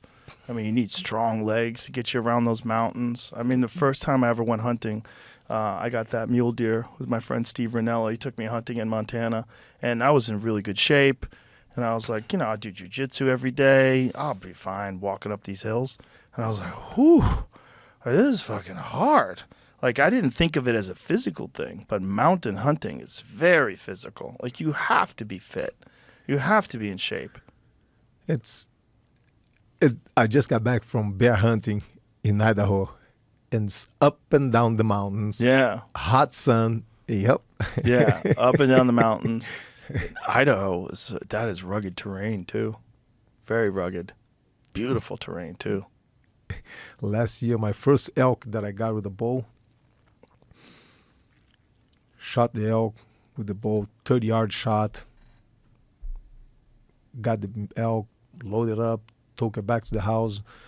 We are taking the skin off him and taking the skin and the hide and taking the meat. And I went to help the guys at 11 o'clock at night. There's 3 of us.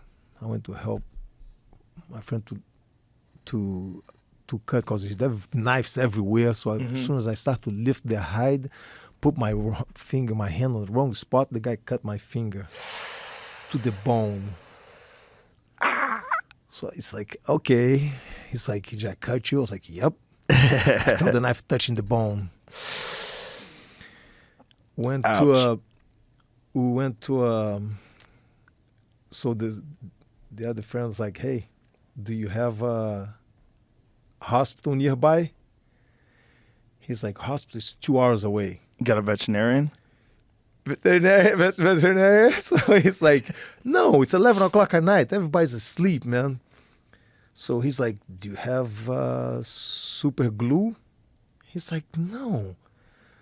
He's like, you got a stapler?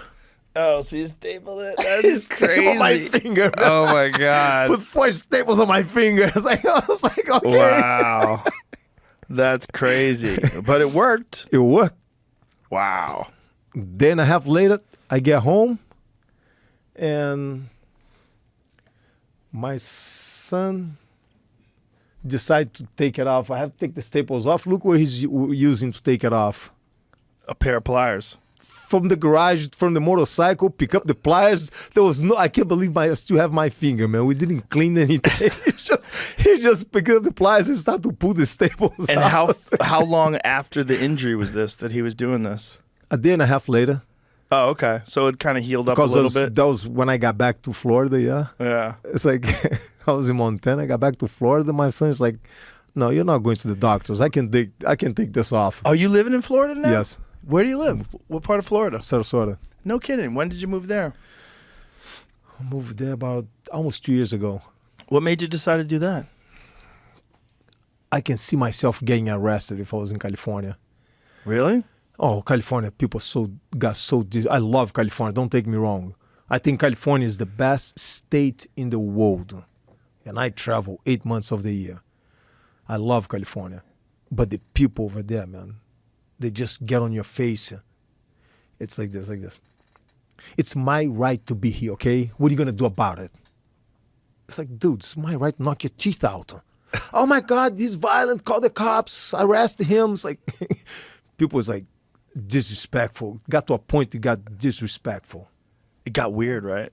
It's hard, and I love. Don't take me wrong. I can't say enough how much I love California. Beautiful. It's the only place where you could be in the ocean and then in the mountains in an hour. And on the desert. Yeah, and in the desert. You can surf, ski, and spend the night in the desert on the same day. The climate is beautiful, and a lot of great people there too. But they've lost their fucking minds. But the people that they're there, man, it's like, and so, just to me, it's just disrespectful. Yeah, disrespectful, and they've sort of they've emboldened a lot of really stupid people to act like idiots. Yeah, you know, and just the way they're dealing with the homeless situation is fucking insane. You know, they've lost $24 billion that they can't account for. That was is that what the story is?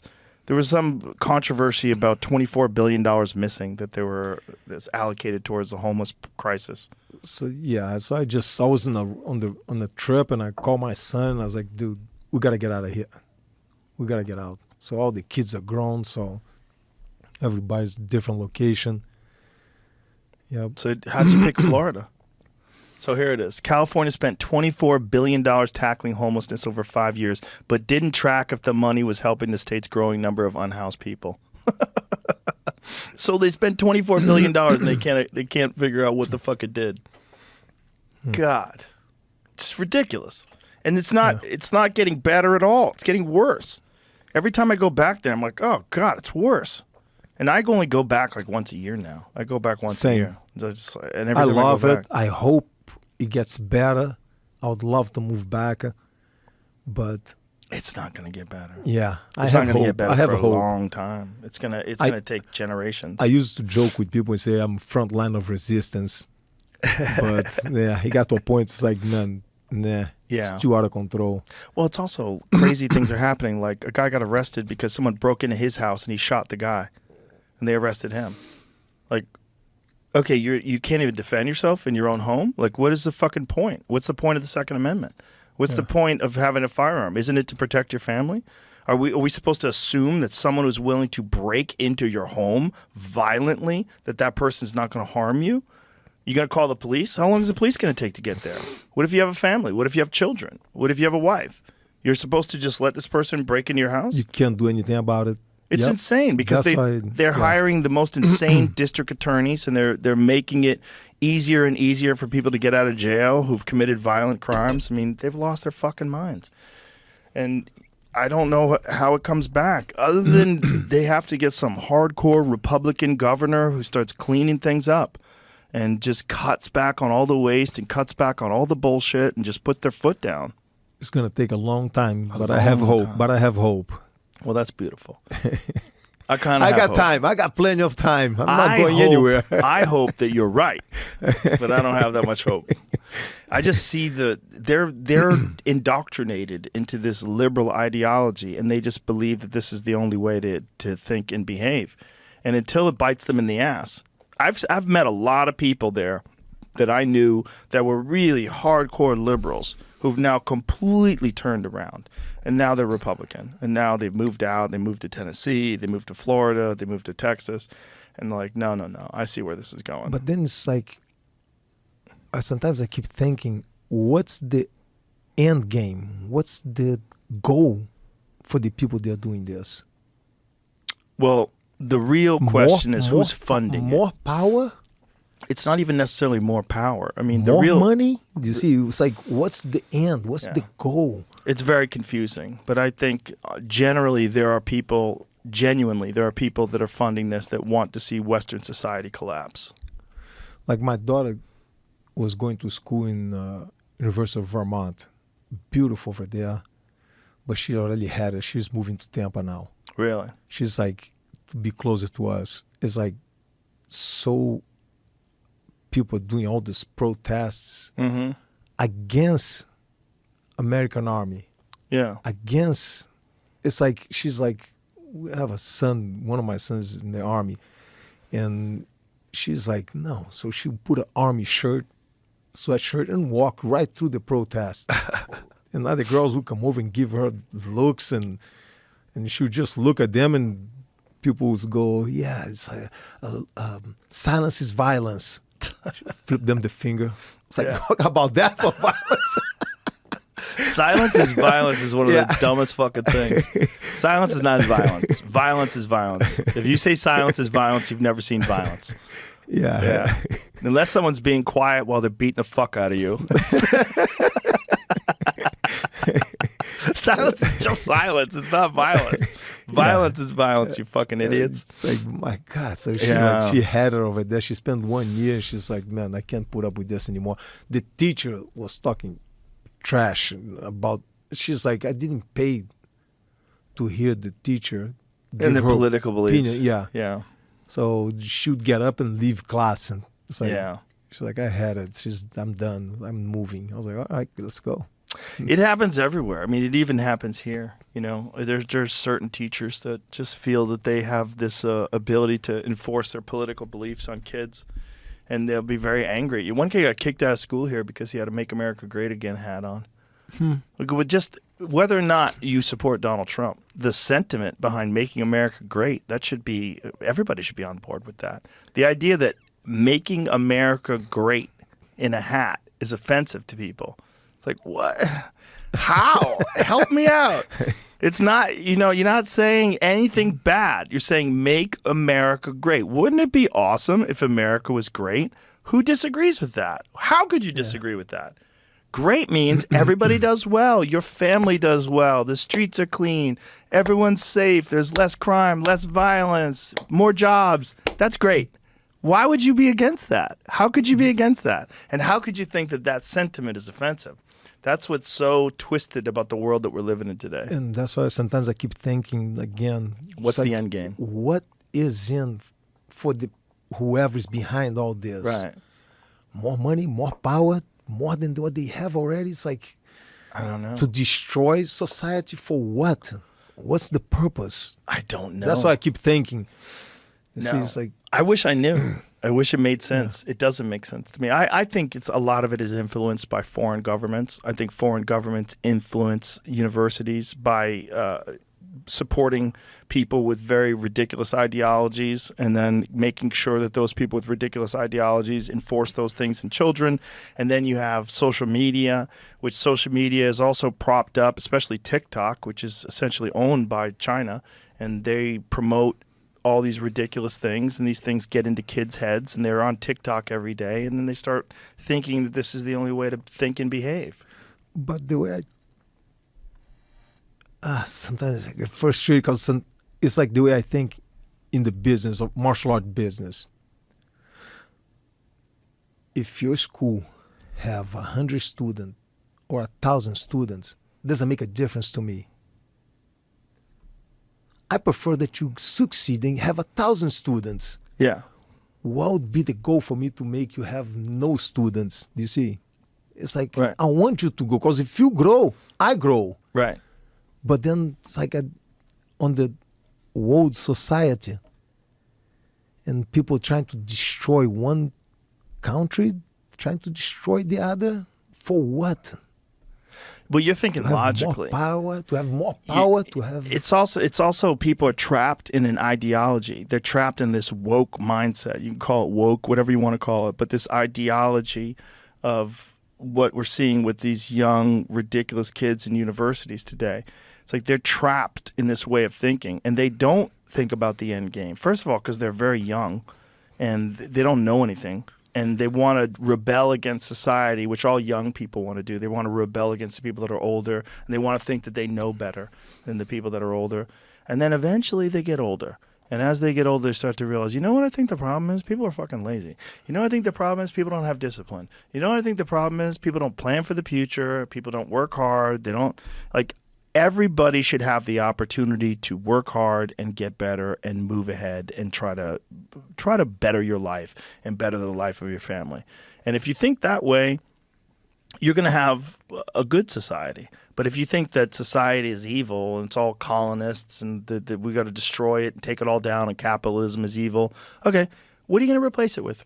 They didn't even thought this thing through. What are you going to replace it with? Communism? You ever been to a communist country? It's fucking hell.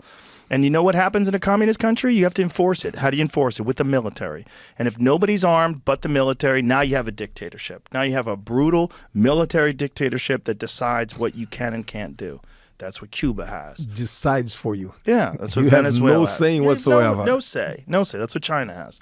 That's what North Korea has. Like, good luck. Good luck with that. There's plenty of examples of that. None of them are good. There's no examples of communism working anywhere where it's for the betterment of everybody. One thing that coming to America from Brazil, it was a lot, like in Brazil, they put you down a lot. I remember when I won the UFC, there's 1,000 guys that will do better than him. This is nothing. Really? Everybody was like, it's not. A lot of people were like, his accomplishment is not that big of a deal. Different than America, they push you up. Yeah. You see, they changed their mentality now in Brazil. Oh, really? But back then, used to be like this. That's interesting that the mentality changed. Why did the mentality change in Brazil? Don't know, but they change. I can see that now. People try to push you up now instead. But back then, when I won, it was like, nah, it's no big deal. These are guys that will do much better than him. And they came over and they got beat up over here badly in the UFC. But that's one thing that attract American culture was like they're trying to always push you up. It seems like that changed now. They're trying to push you down now. In some places, in some circles. But there's still quite a few people in America that still believe that. Oh, yeah. I think that's more prevalent here than anywhere else in the world, this attitude that we want people to succeed and we celebrate success. But then this whole thing, what's going on right now, it's almost like they want to crash. It's like, why? It's usually losers. Losers who don't have anything going on, and they want other people to be losers as well. They don't want people to succeed. And also they connect success with the worst examples of success.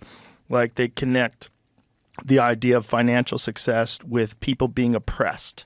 Obviously, people being oppressed is terrible, but all financial success is not oppression. That's ridiculous. Like if you have a school, like for example, if you have a jiu-jitsu gym, if you have a jiu-jitsu academy and you have 1,000 students, there's nothing oppressive about that success. That's all beneficial. It's beneficial to your students. It's beneficial to you because if you have 1,000 people, then you have a place that's run well and you have staff. You have people that are employed there, and also you have plenty of classes. So I can get a class at 6:30 in the morning before I go to work. 6:30 a.m. class, I'm done by 8. I shower up. I'm in the office at 9. I feel good. I got something done today. And I'm getting better at jiu-jitsu. Like, whoo, this is amazing. You know, and then you have classes all day long and everybody's getting better and the level is high because there's guys that are good in the gym. So you get excited and you're thinking about your game. You're thinking about constantly improving. That's not, there's nothing oppressive. And the person who runs that gym, they're making a good living and they feed their family and they have a nice house. There's nothing oppressive. And employing other people. Yes, there's nothing oppressive about that success. We're not talking about the success of like the military industrial complex or like, you know, the oil companies polluting the ocean. No, you're talking about there's a lot of people that work hard and their success is not even remotely oppressive. So when people connect all capitalism to degradation of the environment and controlling of people and oppressing people, that's ridiculous. That's just a foolhardy way of looking at the world. Yeah, it's a like I said, if your school have no students or 1,000 students, I don't make any more money. Right. So, but I want you to have 1,000 students. It's like, because if you have 1,000 students, if I come to teach, if you don't have any students, if you don't have any students, I'm not going to come over. Exactly. So, but I want you to succeed. Yeah, exactly. So I want to fill up your school. Are you primarily do you do like seminars now? Do you do a lot of seminars? But I'm building a school in Sarasota. Oh, nice. Yeah. Nice. I haven't had a school. I used to teach with Horion until 2000. Then I stopped teaching at the school, at the academy, at the Gracie Academy, and just went to do seminars. But now I'm building a school for my son and I. Oh, wow. That's great. I love to travel, to see the world. But I'm building a place. We've got a location already, just waiting for permits. Oh, that's great. Be my first headquarters. That's great. That's going to be awesome. Boy, that's going to be successful. And the location is awesome. Boy, a Royce Gracie school in Florida, woof, that's going to be big right away. I mean, I bet first day you'll be full. Yep. Yeah. we got a lot of students already just on the standby, ready to waiting go. for us, yes. How long do you think before you're open? About good 8 months. Nice. We're just waiting for the final permits. And then you start building? We're going to tear down the building and then build up. The build up is fast. It's just a permit takes forever in Florida. Yeah, it takes forever a lot of places. And how big is this place going to be? Big enough. Big enough? Very big, yes. Yeah? We're talking 3 floors. Oh, yeah. wow. Yeah. So is it going to be different things in there? Like, yeah. What is the plan? Do you want to give the full details? Not yet. Not yet? Okay. Well, you let me know. Not yet. Let me know when you're about to open. We'll let everybody know. The location is awesome. That's great. 5 minutes from the beach. Oh, that's beautiful. Yep. That's exciting. That's very exciting. That must be really exciting to look forward to something like that. 5 minutes from the beach, too. Beach in Florida's got a lot of fucking sharks. I'm letting my son. No? Sharks on the East Coast, right? Oh, are they? I'm on the West Coast. There's no sharks on the West Coast. On the West Coast? We're on the Gulf. Aren't there sharks in the Gulf, too? Sharks don't like Brazilians, man. No? Maybe they're sharks for you. But Brazilians, they look at the like Brazilians Italians. and go, nah. They're like Italians. They don't like Brazilians. Yeah. That's hilarious. I don't think they can tell the difference between us, buddy. And they look at me like, hold on, it's too many bones on this one, man. I'll choke on this one. Let me get that meaty one over there with all the muscles. Look at that. Oh, that's a fucking shark. That's Sarasota. Jesus Christ, Royce. That's a shark in Sarasota. It's not a shark. That's a pet. Oh, look, my he came God. to eat on the boat, man. You We came hand to eat feed your those. fucking head. We hand feed those. Oh my! Man. Look at that thing, Jesus We Christ! swim with those across What is Tampa he Bay. doing? What is that thing doing? Just pulling up to someone's boat? Oh my See? God! Saying hi. Those are pets. Fuck sharks. Do you surf? No, not as much. Not like Hoyle. No. Hoyle surfs a lot. Is he in San Hoyle. Diego still? Hoyle's in San Diego. Yeah, yes. a lot of He surfing down there. Yeah, he surfs Yeah. a lot. He goes to Bali every year. Spend a month over there. There's sharks down there, bro. Yeah. There's a lot of sharks Where? down there. San Diego. Yeah. There's There's sharks everywhere, man. It's like, There was a group of people that were training for a triathlon, and they were in the ocean doing a swim, and one of them got killed by a great white. And my friend went swimming there the next day because he had to prepare for the swim that he was the doing. shark was already stomach full, so I don't know if they get full that easy. I think they keep eating. And I don't think he probably told his friends, hey, I got a swimmer the other day. A lot of swimmers over here. there's a lot of swimmers over there. Yeah. That scares the shit out of me. Sharks scare the shit out of me. Oof. That's like bears to me are not as scary as sharks. If there's bears, you got a gun, you got bear spray, you know what you're doing, you're careful. I think you probably, Hey, the bear is hunting you too. That's true. You could. Well, it depends on what kind of bear too, right? If you run into a polar bear. And they move so quiet, man. Yeah, I know, for such a big 200 animal. pounds, 250 pounds. Yeah. You don't hear them coming right behind you. When you were bear hunting, were you using bow or rifle? This one was rifle. I haven't done a bear bow hunting yet because that's a very close shot, man. Yeah. Mine, as far as I can go, is like 30, 35 is pushing for me. Mm-hmm. Yeah. So I'm not as proficient on the bow yet. So, yeah. Do you have a range in your yard where you could practice? No, I don't. Do you have a yard that's big? How big is your yard? It's not that big. So How far? Got a pool.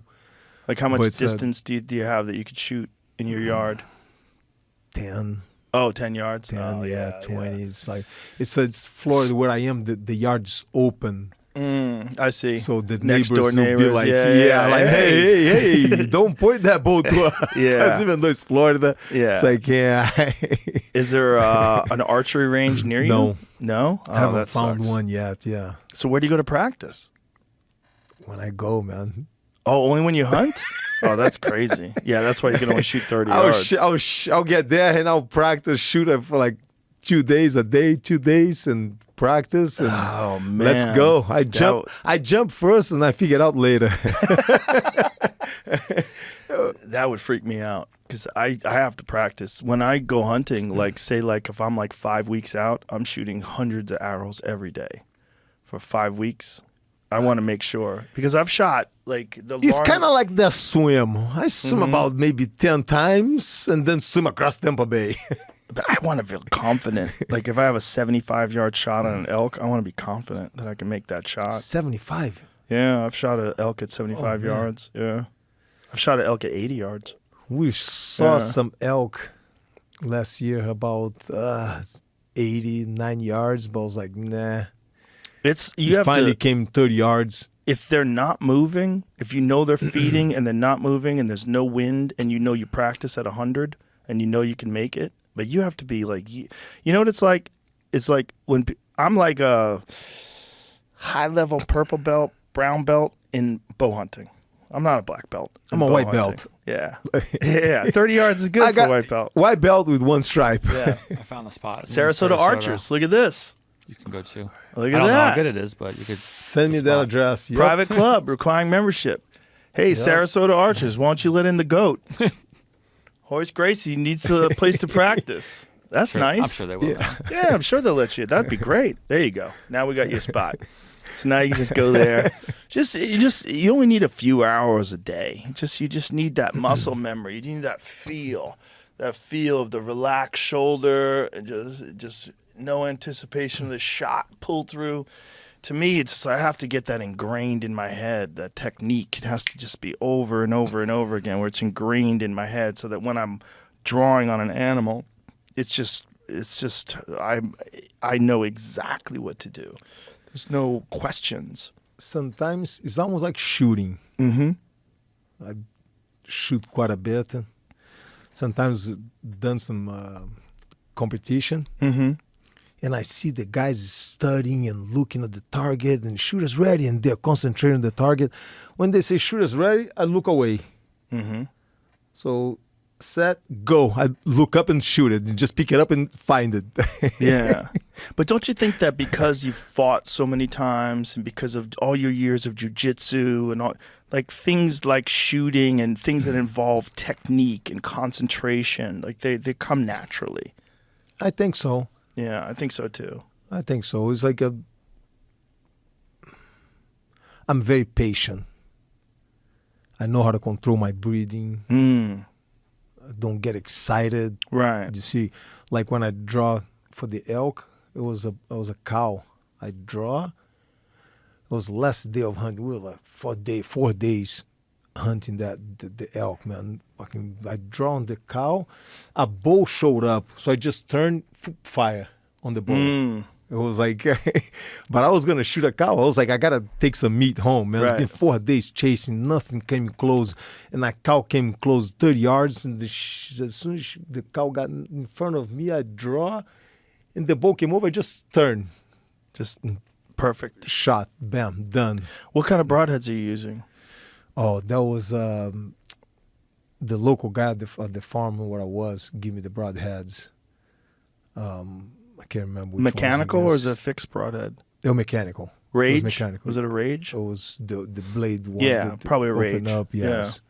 Yeah, I like those. Yeah. John Dudley has his own broadhead now. He made like a better version of a Rage, like a more durable, sharper version of a Rage. It's G5's making them. It's called the T2. It's a new mechanical that he designed, that John designed, that they're just starting to release now. I think they just started to sell them. But he sent me some prototypes. I like it a lot. It's a great broadhead. Yeah. Yeah. The guy that farmed where I was, he supplied. That was last year. So Where was that? Montana. Oh, nice. Yeah, Great Falls. Mm-hmm. Yes. A lot of elk in Montana. So, Montana's so beautiful. and deer and got everything. Isn't it just so amazing being out there too in the wild? It's just so peaceful. Even if I don't hunt, if I Yeah. don't catch, I tell the guys when they take me out, sometimes I feel they're under pressure of catching some. It's like, dude, if I don't catch anything, I'm happy Yeah. just being here. Mm-hmm. It's like awesome. Just the pursuit. And knowing that, sometimes you're going to go home empty-handed. It's difficult. It's a very difficult thing to do. That's what makes it good. Like I said, 70% Yeah. of the time, Yeah. I come home with nothing. Yeah. But that's part of why it's fun, because it's hard to do. And some people don't understand that. They But just the- want results. But then when I eat, it's like, I Yeah. got this. Yeah. Yep. I cooked some elk the other night, and as I was cooking it, I was thinking, like, yeah, I remember where I was. I remember where it was, 52 yards, shot down into a canyon, perfect shot. I watched the elk go 30 yards, pile up. I watched it die. I went up, quartered it, carried it out. We Yep. carried it over the mountain, got it into a 4x4, drove it back to the lodge, took it apart. I remember everything about it. So, like, being there, I have photos. I have photos of the impact shot. I have photos of the animal. It's like in my mind, this meal is like has a history. And I taught all my kids, took them out. I didn't teach, I took them out, and the local guys would teach them how to hunt from a young age. All of them. That's great. How to skin a deer, Yeah. how to stab a hog with a knife. Oh, jeez. That's heavy. The stabbing the hog is wild. That's good. The hog hunting with dogs is... With dogs and a knife. The Yeah. first time I took my daughter, I asked her, she was maybe 13. I asked her, hey, do you want to go? She's like, no, Dad, I'm going to stay on the ATV. Okay. So I'm over there, I'm stabbing the hog, and when I back off, I look, and she had her knife open behind me. She's waiting there, and I was like, oh, you decide to come? She's like, nah. In case the hog got you, Dad, I would have jumped on him and catch you, stab him for you. I was like, okay, you didn't want to do it, but you were backing me up. You're my Nice. backup. Got Nice. it. That's nice. Well, all my boys, they all did it from a young age. Everybody started. It's a good 12, thing to 13, learn. And it's also start to the shoot and best meat that you could ever eat. The best meat. The best meat in terms of like the healthiness of it, how good it tastes. It's so good for you. and shooting, teaching them from a young age. They all respect the gun. Mm-hmm. They all respect the weapon. Yeah. I think everybody should know how to shoot a gun. If worst case scenario, you should always know how to defend yourself. You should always know how to operate a gun. At least you should know gun safety. You should understand. Yes, what the gun can do. Yes. So they Yeah. all respect that. Yeah. They all know how to check and how to point, and from a young age they all learn that at home. That's beautiful. It's very important. There's a lot of people that are scared of guns, and that's just because of ignorance. They just don't understand. Yeah. Yeah. I love my guns, man. What the laws in Brazil are very different, right? You can't just. You cannot buy guns. Very hard. I think the max you can get is a 380 caliber. So a hunting rifle. No hunting rifles. Well, 380s. Oh. 380, the handgun. Oh. Oh, okay. The 380, the Okay, small. small. Before Right. Smaller than a 9mm. A 9mm Yeah. is considered to be a military weapon. Really? So Wow. you can buy 9mm, 45, nothing above that. Wow. Shotgun, if you own a farm, yes, but no hunting rifles. No, none of that. No 223s and ARs and That sucks. nope. It's very hard, man. Very hard. It's Wow. almost impossible to buy but all the bad guys have it. Yeah. Great. It's unbelievable. They got Terrible. RPGs, Yeah. grenades, and Jesus Christ. yeah. But you cannot buy guns in Brazil. Very hard. And take a long time, and the price is like Wow. $500 gun over here in America. Over there will cost $2,000. Wow. Like, So when you come to America and you have this ability to just buy guns because of the Second Amendment, it's pretty nice. very nice. Yeah. Especially if you're in a place like Florida that really supports the Second Amendment. Yeah, not in California. No. California's nuts. Well, in California, they're starting to hand out concealed carry permits to people in Los Angeles again because the crime is so bad. And they realize, like, look, But no you one's gonna can't, come. even But if you shoot have somebody, it, if yeah, you shoot somebody, you're going to go to jail. Yeah. even though you're inside your house I know. and they walk in and they have guns, you shoot them, it's your fault. What's crazy is if you shoot them, you'll go to jail. But if they break into your house and they rob you and beat you up, they'll get right out. If they get arrested, they'll put them right back out on the street. Yeah. It's insane. It's almost like it's designed to destroy society. Like if you wanted to destroy society, that's how you would do it. Yeah, it's pretty fucked up. And if I keep telling people, if America falls, I think the whole world will fall. The rest of the world will fall. Yeah, maybe that's the plan. Is where would you go? Right. There's no place that has this kind of freedom. Leave America. Where would you go? It's like it would be. It's tough to pick Yeah. a place. I used to think Australia, but then I saw how they handled the pandemic and was like, oh, fuck that. Well, that's what happens when no one has guns. Yep. The army just rolls in and tells you what to do and puts you in concentration camps because you have a cold. Like, it's So, crazy. Where would you go? It's like that's the question I ask my kids and let them think for a little bit. And it's where in America you're gonna go, because outside, man, it's tough. Yeah. It's a tough world out there. Yeah. Well, a person like yourself that's been everywhere, you really kind of do understand that this is a special place. We're very fortunate to be here. It's like that's why I defend it. Yeah. I'm pro police, Me pro too. army. Me too. Yeah. See, I defend the cops and the army, and yep. Well, it's also from jiu-jitsu. We know a lot of police officers. We know a lot of army people. We know a lot of military people because they're always training. Yes. And traveling the way I travel, I'm not home to defend my family. So who's going to defend them? Right. It's the police. So Right. I'm in favor of them. Yes. So I try to help them out as much as I can. Yeah. Who's going to defend? Is it going to be the police, the army? They're going to defend if some crazy country decide to invade us. It's not going to be the average Joe next door. They're going to come over and no. You got to be Joe Rogan to get his bow and be Rambo out there. Shooting bows at 9 yards, 100 yards. Yeah. I'll be like, I'll wait until they get a little closer. Well, They're maybe too far. for that Sarasota Archers Club, you practice your long-range shots. They're too far. I'll wait a little bit. Yeah. Well, listen, Royce, you're a legend, and it was great running into you at the UFC. I'm so glad we got a chance to talk to each other because I've been wanting to make contact with you, get you on the podcast for a long time. I'm glad we finally did it, man. And I appreciate you very much. And when the school open up in Florida, you got to come over. Fuck yeah. I will come. I will come. Choke me out. once. Sounds good. Thank you, brother. I appreciate you very much. Thanks Thanks you. for being here. All right. Bye, everybody.